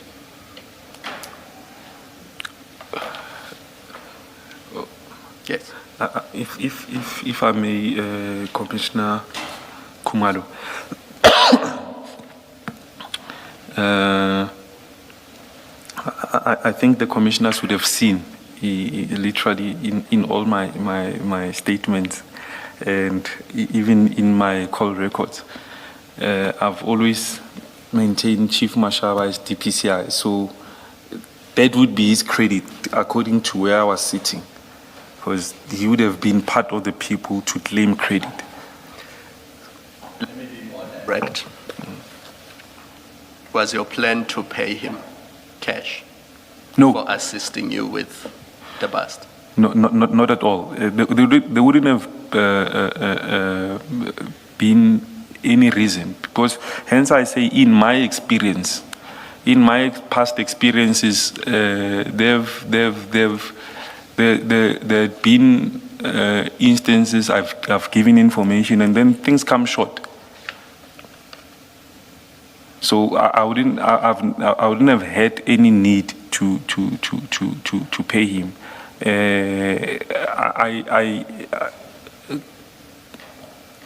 I stayed there as, hence I maintain that I was neutral.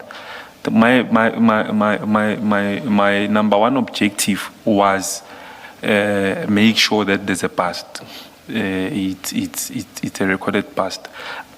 Hence, even in my previous statement, I maintained that I did not have any need to go to Yellow Jersey Logistics. As long as there is a bust, I was comfortable. Leaving Yellow Jersey Logistics, I was of the sense that we are going to Albertine. I would have been comfortable. What they do in terms of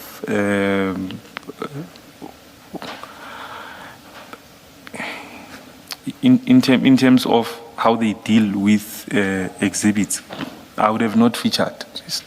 My objective would have been met, but there would have been a need to pay Chief Mashaba. Hence I say, because for me, him and his Hawks team, or his DPCI team, along with the provincial commissioner at the time, would have been the ones to conduct this operation, as he had assured me. So what I'm really getting at is this 60,000, part of it was not for him. The 60,000 part, actually, I would have came back from Durban without it. I should have came back from Durban without it, under normal circumstances, because it was supposed to be spent there, not for me to come back with it. All of it? You were supposed to spend all of it? I was supposed to spend all of it.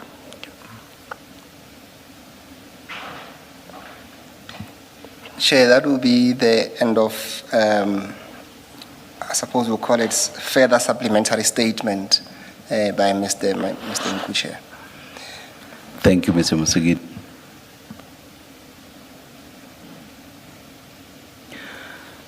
As I understand the position, Mr. Nku, we are not done with your testimony. Is it correct that there are still going to be further consultations and a preparation of a statement that deals with other aspects? That is the other material that we have not touched on as yet. Certainly, Chair, there's materials that we still need to put to Mr. Nku, especially the WhatsApp chats that deals with his interactions with Mr. Mashaba and their activities. And whatever else. And whatever else that's left, Chair, that still needs to be canvassed with Mr. Nku, Chair. Yes, yes. Must we assume that you are going to start working on that as from this afternoon, possibly the whole of tomorrow?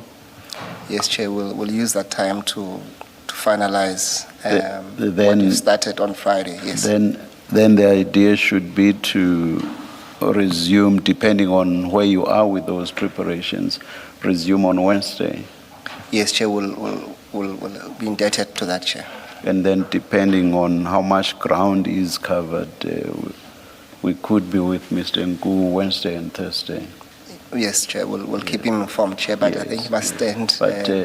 But whether or not we start on Wednesday will depend on the preparations Yes, or Chair. finalization of the preparations. Yes, Chair. If you are done, we start on Wednesday. If you are not, we start on Thursday. On Thursday, Chair, yes, Chair. All right. Mr. Nku, the hearing of your testimony will resume on Wednesday, this coming Wednesday, or on Thursday, but you must be here on Wednesday at 9:30. Understood? Understood, Chair. Yes. You are excused. Let's adjourn and resume at 2 p.m. Yes, let's adjourn.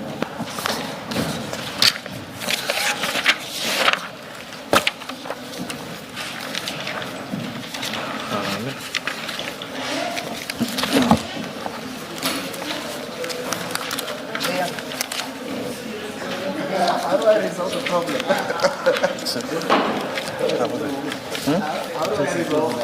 Ah, kita bisa barang kita. Kita lapor apa? Kalau tahu, biar tahu.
Testing, testing.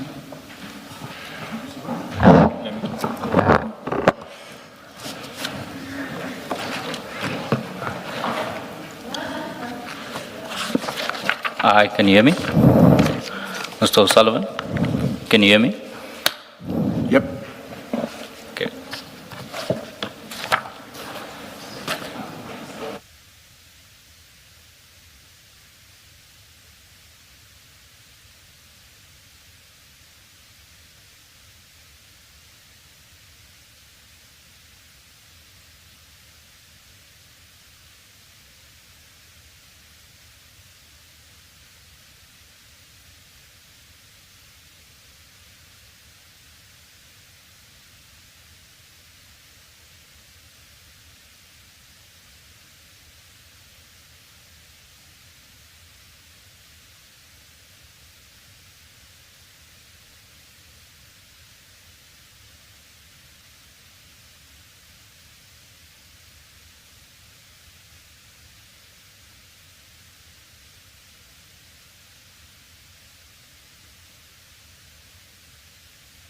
Okay, I think I should be okay.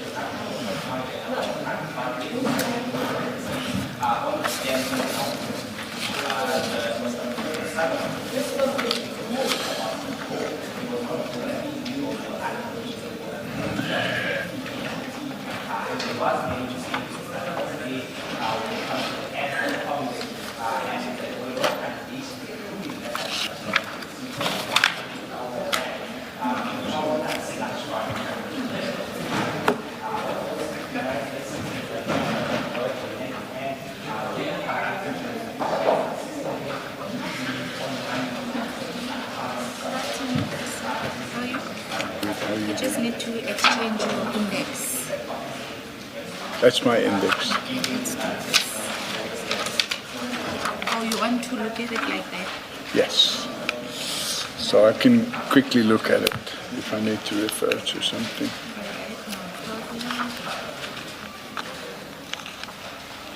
Now, these nails are yours. They work wonders. Okay. I don't have it. Thanks. Yeah, I get it. Yeah. Is We added.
straight in there as Q.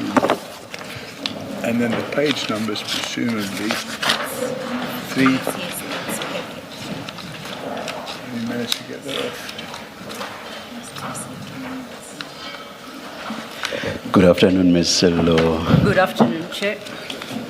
Good afternoon, Mr. O'Sullivan. Thank you. Chair, we are ready to lead the testimony of Mr. Paul O'Sullivan.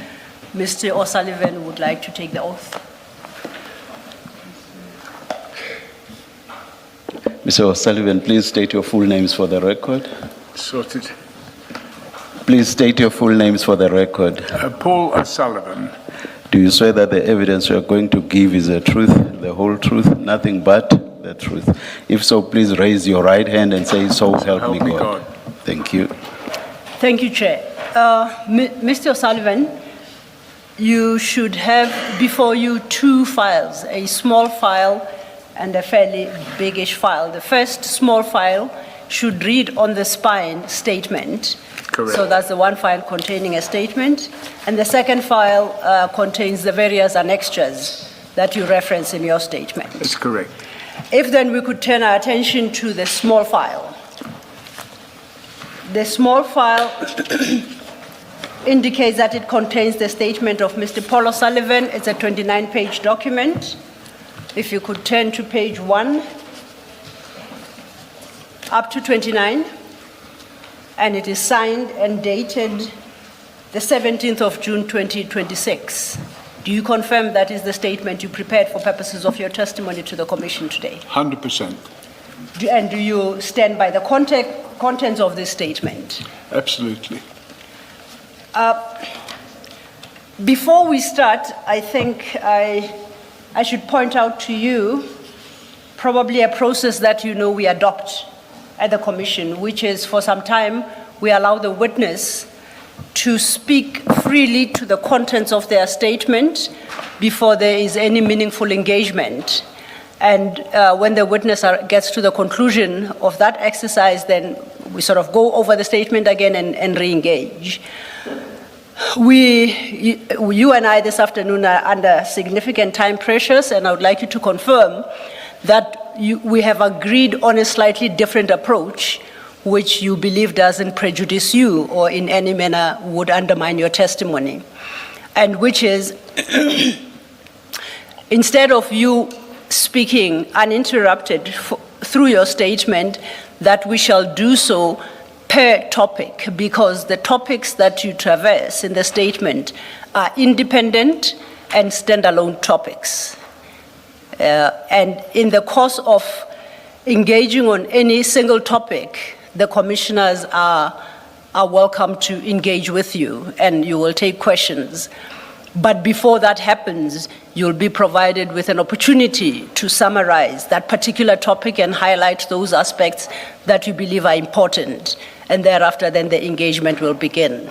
Does that accord with our discussion and agreement?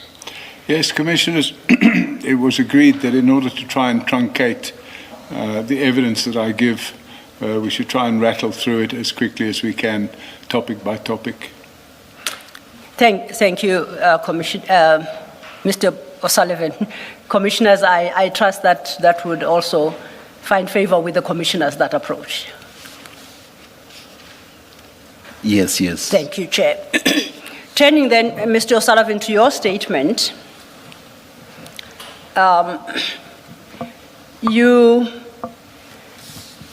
open your statement by giving an introduction and your profile, which you have annexed as Annexure A. This speaks to your background, your qualifications, and professional trajectory. Would you like to turn to that document, Annexure A, your profile? As the annex. And yes, it's your Annexure A, and highlight from that document such aspects that you think are particularly relevant to bring to the attention of the commissioners. That, if I may, that would be at your page 1 of the big file. That's correct. Yes. Commissioners, I can just say briefly that if you have a look at page 2 thereof, you will see that my crime-fighting efforts go back some 40 or 50 years, in fact. So 1978, I received an award from Scotland Yard for preventing a crime in place and arresting a suspect. And then there's a whole lot of other annexes, we don't need to go through them, which will demonstrate that for the last 36 years in South Africa, I have been involved as a good citizen, attempting to play my part. My late father used to say, if a country is good enough to live in, it's good enough to fight for. And I took that quite literally when I joined the police back in 1990, which is now 36 years ago. And I gave of my time freely on a regular basis. Most reservist police officials would put in between 8 and 15 or 8 and 20 hours a month. You were required to do 8. I regularly did 60 to 80 hours a month, not because I was bored, but because I had business activities which compensated me very well. And I just wanted to give something back to the community. And during that first, shall we say, 10 or 12 or 14 years, I made a number of arrests as a police official. And in fact, I was shot on duty 3 times. So I went through the rigmarole of doing what I did. And then I started focusing on drug cartels. And I also started focusing on organized crime insofar as corruption is concerned. And my career in the police came to a rapid end when I was dismissed by then Commissioner of Police Jackie Salebi. And the rest of it after that is history. I decided to open an investigation into Commissioner Salebi. And as is known, he was found guilty of corruption and sent to jail for 15 years. And on after that, commissioners, I got involved in further crime-fighting activities, not as a police official, but as a volunteer. I formed a charity called Forensics for Justice, which I financed myself. And Forensics for Justice focused on dealing with corruption within the criminal justice system. And we're not talking here about a traffic cop asking for a bribe to avoid charging you for speeding. We're talking about serious corruption at general level within the police and at high level within the prosecution service. And those activities have been going on for another 15 years after the Jackie Salebi matter was finalized. And while all that was going on, commissioners, it should be pointed out that I'm actually an engineer by profession, and I've been running my own property business both here and overseas, which has been my main form of income, property development and property speculation. But the reality is I've been able to sustain my activities and sustain the activities of Forensics for Justice.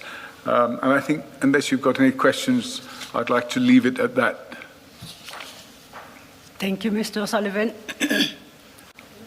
Sorry, just Mr. O'Sullivan, your involvement in the SAPS, I see at page 4 of that bundle, there's a letter from the SAPS which speaks to your position that you hold, and this is an SAPS letter. It says you currently, as a date of that letter, at least, which is 97 June 26, that you hold the position of lecturer. You see where I'm reading? That's correct, Commissioner. Is this what you employed? Were you ever operational at any point? In fact, at the time that I was a lecturer at the Police Training Center, I was also carrying out policing at the airport in the border police. So there was a reservist unit at the airport which I helped form, which comprised of about 35 volunteer members. And I selected people that spoke different languages so that we could have some impact on the crimes that were taking place at the airport. But during the period in question here, I was the head lecturer at the Police Training Center. And in fact, one of the other pages, you will see that one of my students, in fact, on the next page, page 5, one of my students was the now President of South Africa, Cyril Ramaphosa. So it gives you an idea of the sort of activity we were involved in. Thank you. Thank you, Mr. Sullivan. Thanks, Commissioner Baloyi. And before we leave your CV at page 1, just to clarify, you indicate that having previously worked as an engineer, you are also, or was a police officer for many years. Was that in South Africa or in the UK or both? No, it was overseas. So I was in the United Nations Police for a spell. I was working for the British government. I was seconded to the United Nations Police, and that ultimately I ended up being seconded for a period to the BSAP, which was the police in what was then called Rhodesia, is now called Zimbabwe. But you were never a police officer in the SAP or SAPS? Correct. Thank you. We then invite us to turn to the content of your statement. At page 1, you have listed under 8 topics the areas you would like to testify to. Yep. You start, on my understanding, with paragraph 1.1, which are general comments to the nature of the testimony you'll be giving. Yep. I invite you then to speak to the contents of paragraph 1.1 or to read them into the record if it suits you better. Thank you, Commissioners. What I've done to speed this process up is I've gone through my statement and highlighted what I consider to be the relevant, vital components. So 1.1, I've used the headline, penetration of the criminal justice system by organised crime is not new. And then I've said, despite General Nkunazi's dramatic press conference, where he purported to blow the whistle on infiltration of the criminal justice system by organised crime, criminals have been able to successfully penetrate the criminal justice system long before 6th of July 2025. There are many instances of such, and I will deal with some very well-known matters below. And then I've said the point needs to be clear. This is not a new phenomenon. It's been going on for very many years. Not only is it not new, but it will also be my evidence that General Nkunazi has known about the links between organised crime and the police for many years. It's not something he suddenly became aware of last year. I will also testify that one of the cornerstones of General Nkunazi's complaint, interference by the Minister of Police, is something that happened way back in 2011, at which time General Nkunazi elected to unlawfully comply with said ministerial interference. And I'll come back to that later, Commissioners. Thank you. Just 2 questions for me before we move to the next topic. You suggest that, as you call it, the penetration of criminal justice system by organized crime is not new. Would it be a fair comment to say, at least on this score, you agree with General Nkunazi?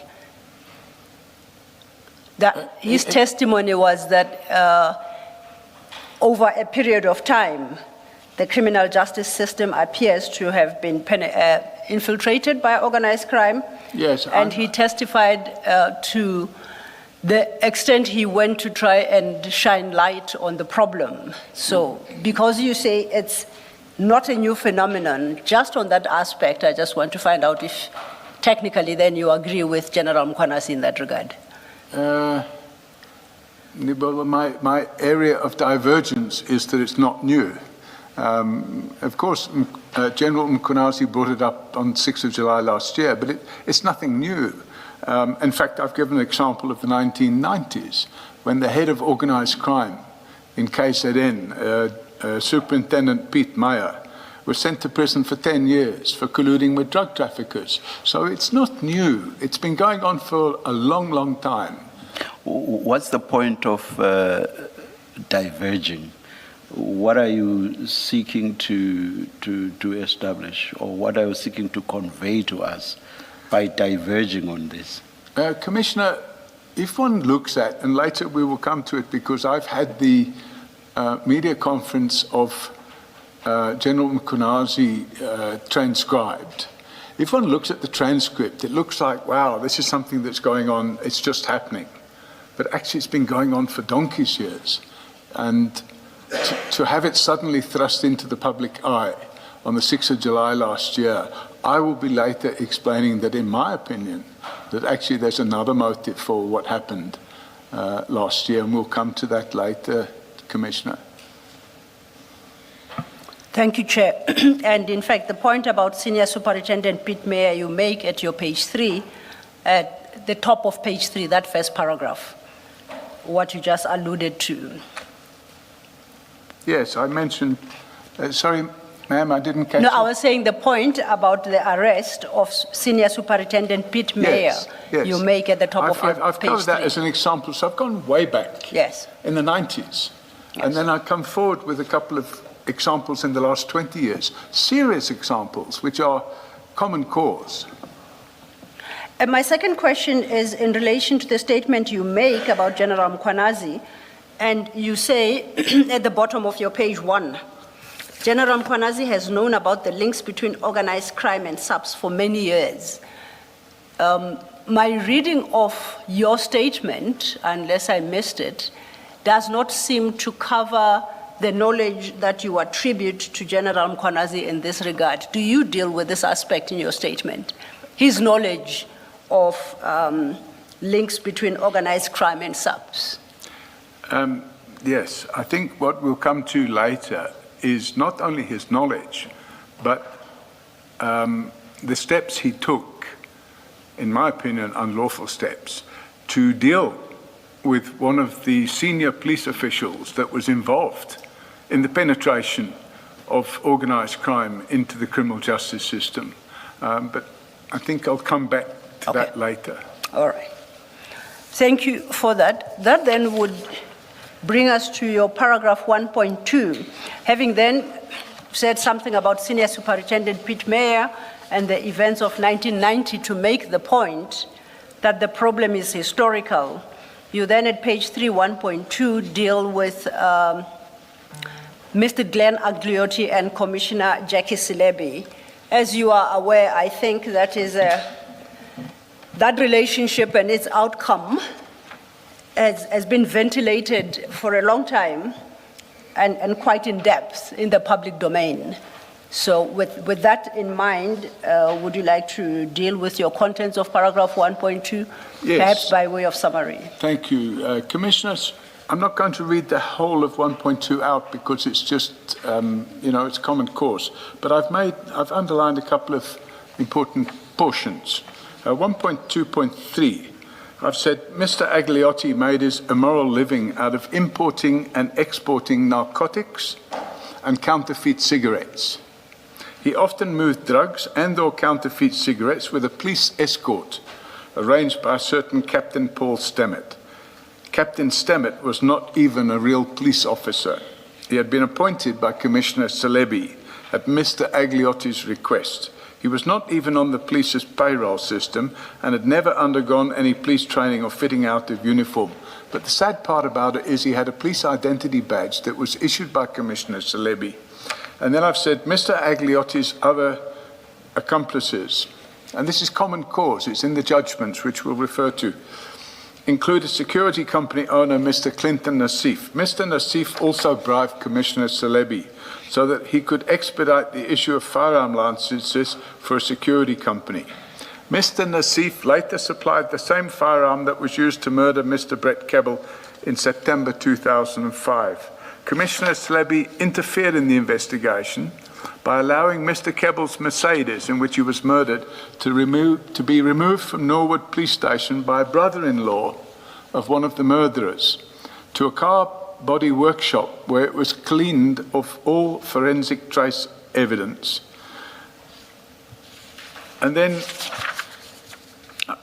I've attached, I refer on page 5 of my statement, I've referred to documents which are attached, which make sober reading. Annexure B1 is the first draft confession made by Mr. Agliotti to the Scorpions in his attempt to obtain indemnity in return for implicating Commissioner Silebi. Annexure B2 was the judgment of the High Court on sentencing Commissioner Silebi. And Annexure B3 is the judgment of the Supreme Court of Appeal dismissing the appeal of Commissioner Silebi against his sentence. And I think it's common course, Commissioners, that the level of penetration was such, and it's made clear in Annexure B, which is referenced on page 4 at 1.2.7, it's made clear that the value of the drugs that were seized were 200 million rand. And those were seized by the what was then called the Scorpions, or the DSO, the Directorate for Special Operations.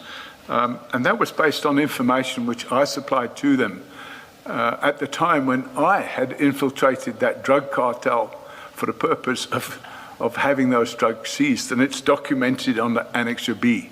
Thank you, Commissioner. And so if one has regard to your paragraph 1.2.3 and 1.2.4, where you make the conclusions that Mr. Silebi or Commissioner Selebi maintained relations with persons such as Mr. Agliotti and Captain Paul Stemmet, who made an immoral living out of importing and exporting narcotics and counterfeit cigarettes. That's on the one.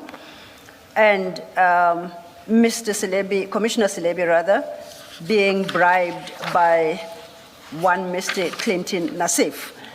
Those facts you do not know, you don't have personal knowledge of, you derive from the documents that you listed, your paragraph 1.2.10. A reading of those documents will lead to the same conclusion. In fact, I do have personal knowledge, but I've used the documents to prove that personal knowledge.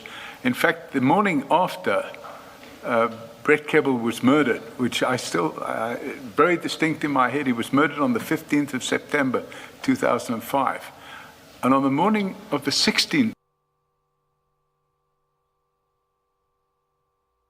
the McDonald's at Bruma, who gave me the information about the gun that was used to kill Mr. Kebble. So all that information is not hearsay, but it happens to be contained in the court judgments. So it actually confirms my personal knowledge.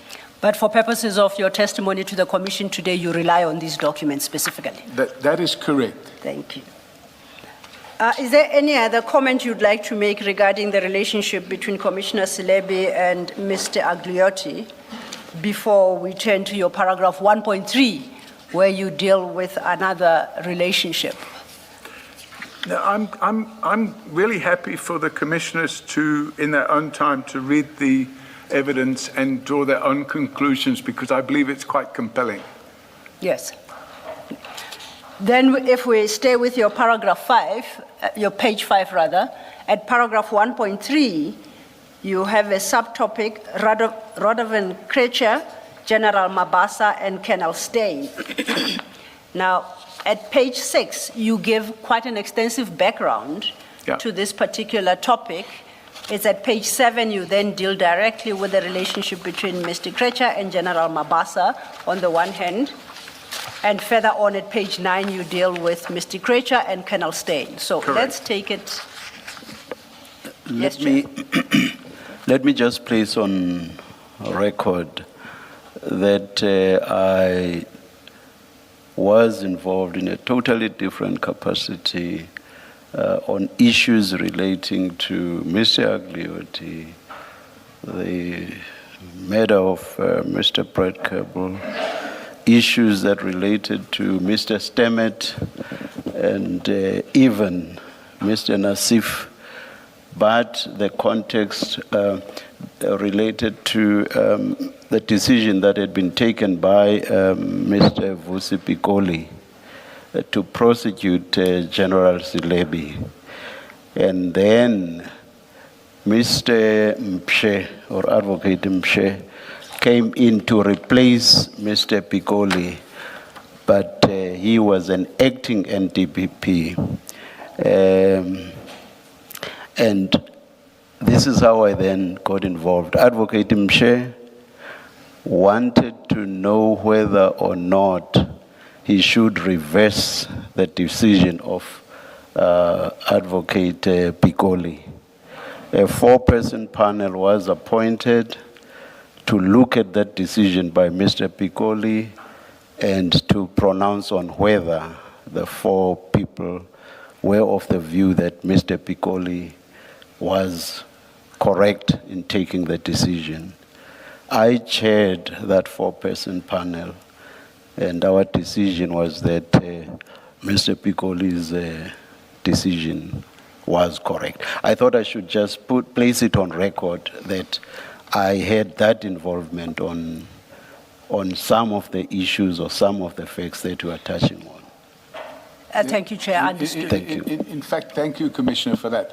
I was fully aware of all that, so I'm grateful that you still have that memory at the time. And in some ways, it's rather unfortunate or coincidental that we are sitting here today in the college named after the then Justice Minister, who took, in my opinion, an unlawful step together with the then President in suspending Vusi Pikoli, because I understood that that suspension, in fact, was aimed at preventing the arrest and charging of Commissioner Celebi. However, that's my opinion. But obviously, I was very happy when in January of 2008, that four-man committee issued the...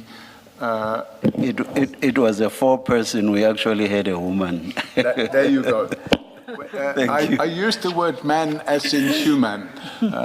So I was very happy with the outcome of it because I had actually left the country because there was a threat against my life for raising all those issues. So I had temporarily exited myself from the country for my own safety. So that was how tight things were in those days.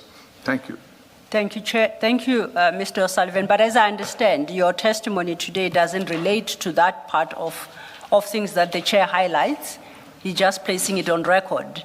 You are dealing with the criminal charges and trials that subsequently took place. And I think if you want to get the crux of what I'm saying, it is that the Agliotti syndicate, which was a drug cartel and counterfeit cigarette cartel, they had well and truly infiltrated the criminal justice system and were utilizing, at the highest level in the criminal justice system, their contacts to enable them to continue with their criminal activities undetected.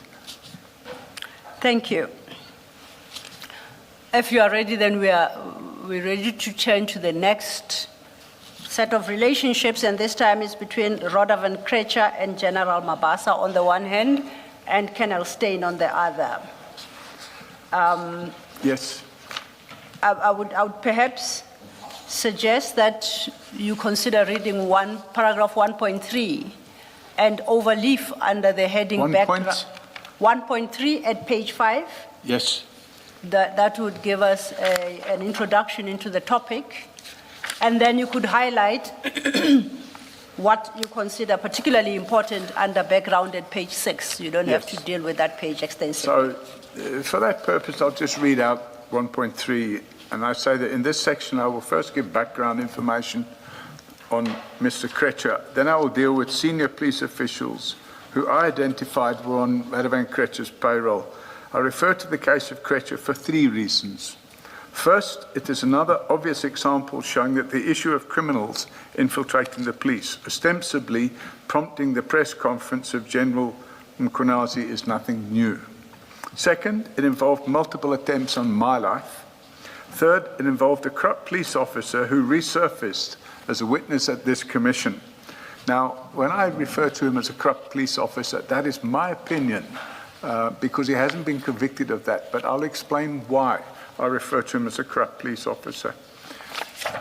And then, if I may move forward, I've given some background information on page 6. It's not my intention to read through that. It's there, it's on the record. Yes. In respect of page 7, I talk about Mr. Krecha and General Mabasa. So that is the first relationship with Mr. Krecha. Exactly. And what I talk about there, and what I've written there, that's my sworn statement. I can say it much quicker than what's written there. Yes, please. What happened was, I was investigating Radovan Krecha for a myriad of crimes, lots of crimes. And by the way, I was doing this as a public interest matter. You will notice from my CV that I received awards in 2000 and 2001 from the Canadian government and the Australian government for activities that I used to expose and deal with human trafficking in South Africa, not in other parts of the world. But I got those award commendations from the Australian and Canadian governments because they recognized the work that I was doing. And I had identified Radovan Krecha as being heavily involved with a gentleman from a chain of strip clubs known as Teasers. And I had identified that he was involved with importing, for the want of a better expression, ladies to work in these type of clubs. And I was trying to get the police to take action against him. And in every turn I was failing. I couldn't get the police to pay any attention to it. And I had written to Anwar Ramat, who at the time was the head of DPCI, and I sent him a very detailed breakdown of what I believed Radovan Krejcir was up to. And then all of a sudden I got a call out of the blue one day from the crime intelligence head in Gauteng, which was Major General Joey Mabasa. And he phoned me out of the blue. I hadn't been in communication with him ever before that. And he invited me to his office. I went there and he told me, no, he heard I've got information about Radovan Krejcir and he wants to take down Radovan Krejcir. I thought, wow, this is great. So I gave him a file on Radovan Krejcir. An hour later, I get a phone call from a source who's present in a meeting with Radovan Krejcir and tells me, Paul, that guy you've just met with, you don't know what you're doing. I said, what do you mean? He said, that guy is on his way to see Radovan Krejcir with the file that you've given him. So I thought, wow, this Major General in the police is now going to see this criminal that I'm investigating. So let me see what's going on here. So I carried out my own investigation into General Mabasa. And what do I find? I find that his wife is a director of a company with Radovan Krejcir's wife. I was shocked. So of course I exposed all this. And what I find to be ironical, and it's covered on page, at the bottom of page 7 and page 8, is that the wife of General Mabasa became a director of that company on the 10th of October, 2009. And she resigned as a director of that company on the 30th of June, 2010. And it's no coincidence that the date of her resignation is 2 weeks after I had exposed the fact that General Mabasa's wife was in business with Radovan Krejcir's wife. And it was all over the media, and then she promptly resigned. Needless to say, my complaint, which is a very serious complaint, which I sent to General Zermatt and General Sabir at the time was the head of DPCI in Gauteng, and I sent them a very serious complaint, and within a week or two General Mabasa was suspended, and then he was later given a golden handshake. But what was interesting to me is that the registered address of that company was 64 First Avenue in Edenvale, and it came out during the trial of the murder of Uwe Gambala, a German who had been kidnapped from the airport and murdered. It came out during the trial that he was actually murdered at 64 First Avenue in Edenvale. So when you start putting all the pieces of the jigsaw together, it meant that General Mabasa was now heavily involved with Radovan Krejcir. And I think if you have a look at the annexes which I've referred to, on page 8, 1.3.7, there's an Annex E, which deals with the actual murder of Lolly Jackson, this owner of the strip clubs. That's worth reading. It explains exactly what happened and how he was murdered by Radovan Krejcir, and how, after the murder, this fellow Smith, whose real name was Luca, met with General Mabasa, and General Mabasa told him he better pack his bags and get out of the country quick. And then Annex F deals with the, it's a newspaper cutting that deals with the fact that General Mabasa left the police unceremoniously and was paid out a 3.5 million golden handshake, when in fact he should have been arrested and prosecuted for corruption, but nothing of that happened. And the point, and I'm going to make it again later on, that whenever you get these senior generals, in the cases that I'm referring to, who should have been arrested and charged with corruption, they're in fact getting golden handshakes and let off the hook, and they go. So what you don't have is you don't have the, what I call the head on the pike that you need to have in the police service, so that if a person steps out of line, there needs to be some demonstration that if you step out of line, you're going to be in trouble. But actually in the police, if you step out of line, you either get moved to another department within the police, and I'm going to come to examples of that later, or you get a golden handshake and you're released from the police. Thank you. Before we deal with that detail then, that would take us to your Annexure G and H, which are affidavits you obtained at page 9. But before Yes. we turn to that detail, if I could just clarify a few things with you. At your paragraph 1.3.5, you indicate that you received an unsolicited telephone call from Major General Mabasa, who then was the Gauteng Provincial Head of Crime Intelligence. You had a meeting with him, and then you testified that you, after he had engaged you on the investigations you were doing on Mr. Krecher, you gave him your file on your investigations. Correct. My question is, did you give him the original file? Did you retain a copy for yourself? Are you able to share with the Commission the contents of that file as you gave it to Obviously, General I Mabasa? can share it with the Commission. I don't have it with me right now, but it was effectively, in fact, I didn't give them the whole file because some aspects of the work I was doing I hadn't completed. So what I gave him was what I had completed at that stage. And that was the file that dealt with the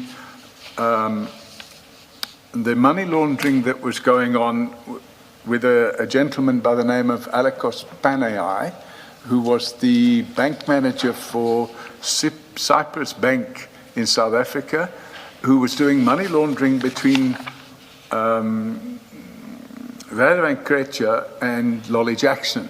And that's what led to the murder of Lolly Jackson, because Radovan Krecher would pay an amount of money into a bank in Cyprus, and then Lolly Jackson would give him a bag, a duffel bag or whatever, with the equivalent amount of rand. So he would get a bag with 2-3 million rand, and he would do a transfer. And what happened is what led to the murder. And if you look at these Annex E, you will see it. It details the fact that actually the final transfer they did, Radovan Krecher presented a fake document indicating that he had transferred money into the Bank of Cyprus, when in fact he hadn't transferred any money at all. And Lolly Jackson then handed over a duffel bag full of rands in cash, and there was no concomitant transfer into his bank in Cyprus. So that caused the animosity between them, which ultimately led to the murder of Lolly Jackson. Now, that is what you were investigating at the time. That's exactly, and that's what I handed over to General Mabasa. Because I'd interviewed this bank manager, and I'd taken a very detailed sworn statement from him, and I supplied that to General Mabasa. As a result of what I found out, I then phoned that witness and told him to go into hiding, because I believed that they would have tried to murder him. Now, at your paragraph 1.3.6, maybe before you do 1.3.6, Mr. O'Sullivan, you in 1.3.5, you said that you received this call from Mr. Mabasa unsolicited after you had given, I think you said, General Dramat. In your statement, you say General Shadrach Sibia. Is that a correction? Is it Sibia or Dramat? I think it was both of them. Well, later on, you do speak of giving them both a report. Yes. But here at the beginning, where you speak about what results in the unsolicited telephone call from General Mabasa, you say you had shared information of your investigation with Sibia. I just want to correct the fact. Is it General Sibia? Is it Dramat? It was General Sibia and General Dramat. At this point. Yes. Okay, thank you. Whatever I supplied to General Sibia at that moment in time, I used to also supply to General Dramat, because I didn't want a single point of entry. I wanted there to be knowledge at different levels within the police about what was going on. In fact, I even went to the office of General Dramat and had a meeting with him about Radovan Krecher. Thank you. Thank you, Mr. Thank you, Commissioner Baloyi. At your paragraph 1.3.6, you say about an hour after you left General Mabasa's office, you got a call from a source advising you that he has been informed by Mr. Krecher that General Mabasa was on his way to see him with a file he had obtained from you. Now, I'm not going to ask you who your source is, but we have your say-so that this engagement took place. That's all we have. Yeah, Okay. absolutely, but that's my say-so, and it's more than my say-so, because as a result of that phone call, it caused me to investigate General Mabasa, and then I got that information on General Mabasa, which I then shared with General Sabia and General Dramat. Now, having shared that file with General Sibia, who you say was DPCI Gauteng provincial head, and General Dramat, what position did he hold at the time? He was the national head of DPCI. National. What were you hoping to gain by sharing it further with with General Mabasa, who, as you say, called you without any solicitation? Did you have a relationship with General Mabasa that allowed for a sharing of the results of your investigations? On what basis do you give him this? Yeah, it's a very valid point. I wrongly came to the conclusion, and I should have checked, I wrongly came to the conclusion that General Dramat and General Sabia had instructed crime intelligence to get to the bottom of this matter. And I assumed, therefore, that General Mabasa was reaching out to me because he had knowledge.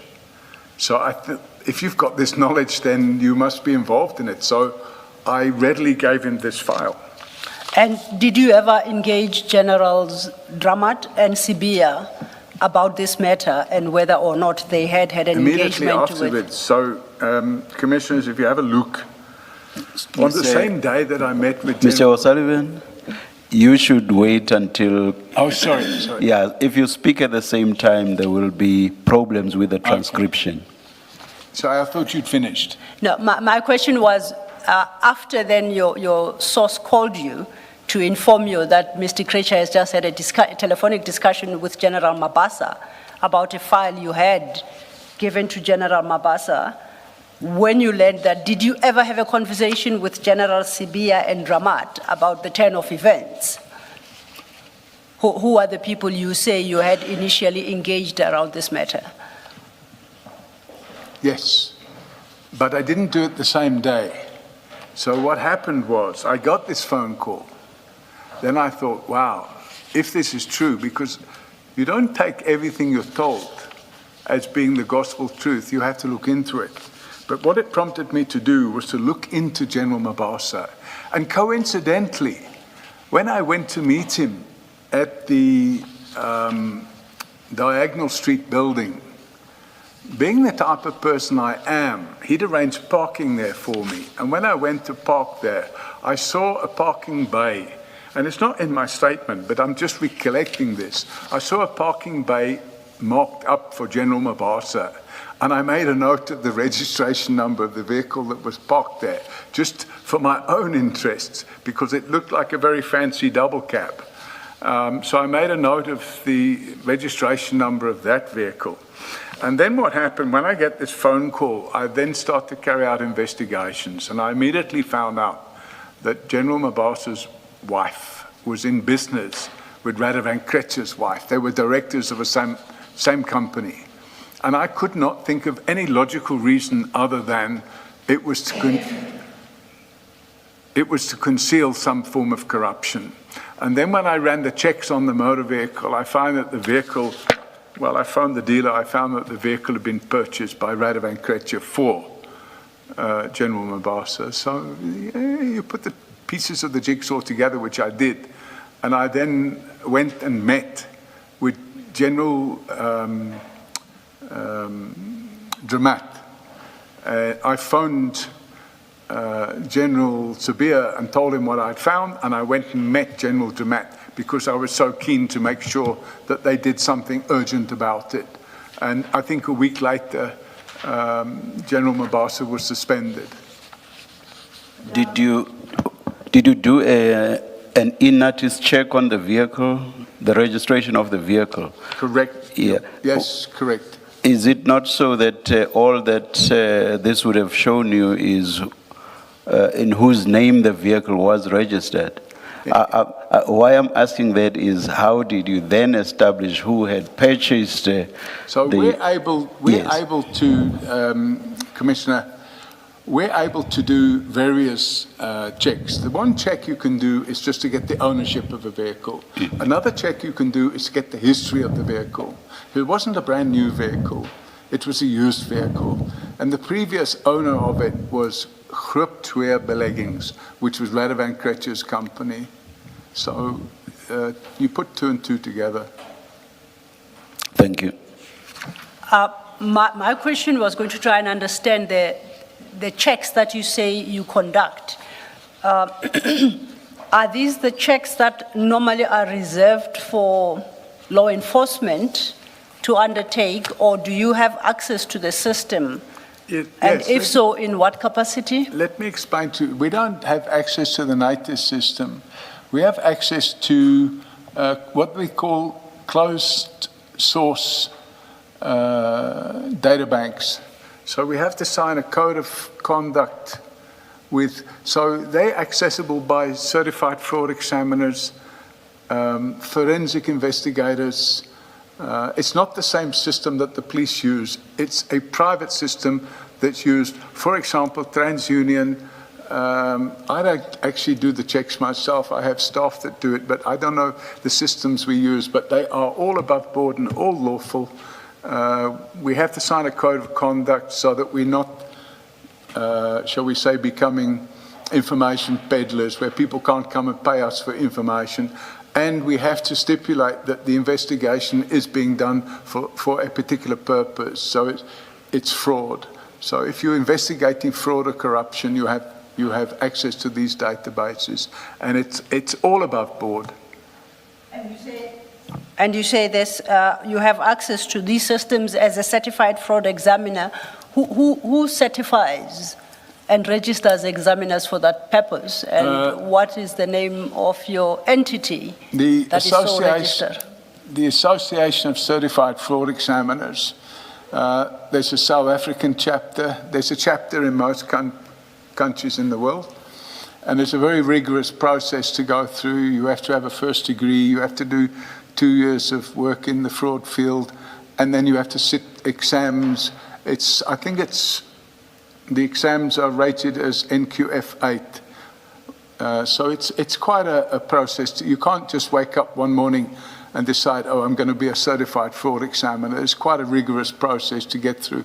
And by the way, when you enter into these code of conduct contracts with the Information Bureau, they carry out checks on you to make sure that you don't have criminal record and stuff like that. So it's quite a tight system. It's used by lawyers, it's used by certified fraud examiners, and it's used by chartered accountants that are working in the forensic accounting field. And it's necessary, by the way, because unfortunately the level of fraud and white-collar crime in South Africa, the police just don't have the ability to cope with the level of investigations required. And perhaps just to conclude on that point, is there a particular regulator that regulates the activities of these fraud examiners? Is there? Yes. What is that? What's It's the the authority? Association of Certified Fraud Examiners. It's not a state regulator, is that? That's an Not a state regulator, no. I was asking from the perspective of state and law enforcement. It's Is the there same any like chartered regulator? accountants. There's no state regulator. It's the same like, well, I suppose with attorneys you've got the LPC, Yes. but it is very well regulated, trust me. And they have, if you look into it, for example, the Association of Certified Fraud Examiners, they have different committees. They have a disciplinary committee. So if a certified fraud examiner has been misbehaving, he can be struck off. You know, so it's fairly well regulated. Okay.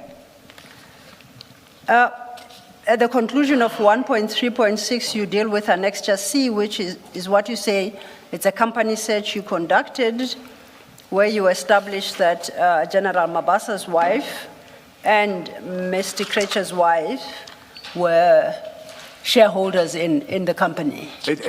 So we didn't get the share register. We Oh, could just see that directors. they were both directors. Directors. Share register is harder to get. One has to do what we call a Section 26 application. Section 26 of the Companies Act, where you write to the company and you give them notice, and they have to give you details of the share register within 14 days. Yes. We didn't go to that length, but I was satisfied that the two of them were directors of a company, and that was more than just a coincidence. At page 8, then, at paragraph 1.3.7, you deal with the murder of Mr. Lolly Jackson. Yep. You see where I pick it up, at your page 8? Yes. So, Commissioners, it's set out in some detail in Annexure E, and I commend you to read that. It's quite clear. In Annexure E, it's quite clear what happened there, and it's... That Annexure E is at page 174 of the big file. 174, yes. Now, if you skip the first 2 pages of 174 and just go straight to page 176. Yes. Because the first couple of pages is more of an introduction. 176 explains exactly the relationship between this fellow Smith, whose real name was Luca. He was an illegal immigrant, by the way. He was in the country unlawfully. He was a Cypriot. And by the way, he was wanted in Cyprus as well. And he talks about the relationship between Jackson, Radovan Kreća, and this fellow Panay. And Panay was the gentleman I interviewed over a period of 2 or 3 days and taken a very detailed statement from in connection with the money laundering that was going on. That's the statement which apart from supplying to the DPC, I had given to General Mabasa. And then, if you go then to page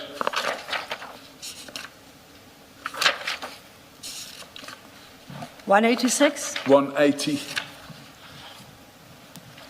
and you look at paragraph 45, 44, or 43, Kreća arrived after some 5 or 6 minutes later and was also offered a drink. Within moments, Jackson had begun to shout at Kreća and to waive the copy of the SWIFT transfer. This was a forged SWIFT transfer. And Jackson swore at Radovan Kreća. I'm not going to swear here, but it shows what he said. Kreća lunged forward to grab the SWIFT transfer from Jackson, who held it out of reach. At this point, Kreća pulled out a firearm and shot Jackson once. Jackson fell into the back of the sofa, positioned directly behind him. Jackson looked shocked and began to plead and beg for his life. Kreća crossed the floor towards him, standing over him, and kicked him in the side of his chest and said the following words to him. Quote, "You want to know who I am? I will show you who I am, you effing cockroach." Kreća then proceeded to fire many shots into Jackson. I don't remember how many, but there were several shots. Jackson appeared to be dead and lay in a pool of blood. I was horrified and frightened. And then he carries on a bit more and a bit more. And then he talks about paragraph 59 on page 182. I got back into the car and drove away, exiting through the booms at the entrance to our suburb, and then called General Mabasa from my phone, telling him what I had just witnessed, Kreća killing Jackson, and to ask for his help. He asked me who was present at the time of Jackson's murder, and I told him that Kreća and Cyril were there. The Cyril referred to, Commissioners, is Cyril Beaker. He also passed away a couple of weeks after this, so he was shot and killed a couple of weeks after this. He asked me where I was. I told him I was driving Jackson's Jeep. He suggested I meet him at Bedford Center and I should speak to Kreća as soon as possible. Mabasa knew of the problems between Kreća and Jackson, having already been approached by Jackson to intervene and assist in facilitating a meeting with Kreća. So here you have General Mabasa getting involved in a dispute between two shady characters, the one being Radovan Kreća and the other being Lolly Jackson. I too had spoken with Mabasa about the need for a meeting to be arranged. I didn't drive immediately to, this is page 183, I didn't drive immediately to Bedford Centre, but drove around for a while. Radovan was calling me on the phone. I didn't take his calls at first. Later, I called him as advised by Mabasa.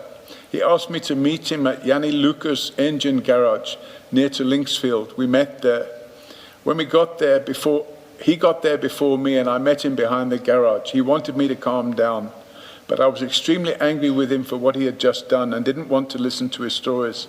He asked me why I'd driven off and left the house. He said that I was supposed to have helped him put the body in the car and then dump it. I drove off and headed for the Harbour Cafe in order to meet with Mabasa.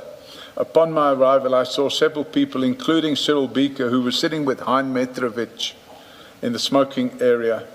I asked him whether Mabasa was there. And it goes on. And then eventually, if you go on to page 184, Kretcher arrived at 10 p.m. This was at the Nickel Hotel in Bedford View, and told me I had no choice but to leave the country. As he put it, Lolly was murdered in your house. You were there when it happened. You are up and there's nothing you can do about it. He reminded me that I was due to appear in court the following day. So to cut a long story short, this guy packed his bags. He got taken over the border into Mozambique, and indirectly flights ended up in Cyprus. Yes. If we could just stay with that affidavit, and you have covered it quite extensively. If we go back to your paragraph 1.3.7, Yep. where you introduce the murder of Mr. Jackson, Yes. you continue. Yes. General Mabasa was later at that crime scene as part of a conspiracy to cover the fact that Mr. Kretcher himself had murdered Jackson in the presence of Mr. George Luca, aka George Smith. You Yep. see where I'm reading? Yep. And you then reference Annexure E, which is this affidavit we're looking at. Correct. My reading of Annexure E is slightly different. If we start at paragraph 14, Smith, Yes. and then inviting Mr. Jackson into a living room. Yes, if I can explain that. Yes. It's very easy to explain. When I say General Mabasa later dishonestly claimed that Mr. Smith had called him to confess, that wasn't... No, you are ahead of me. I made the statement prior to that. Yes, but it wasn't pertaining to that statement. It was pertaining to the media. It's what General Mabasa said to the media. So it was published in the media that General Mabasa had said that George Smith had phoned him to confess to murdering Lolly Jackson. So it wasn't in the statement of Smith, and Smith would probably, on his way out of the country, would not have known of that. The very next day it was in the media, and that can be found. If it's requested, I can find those media links.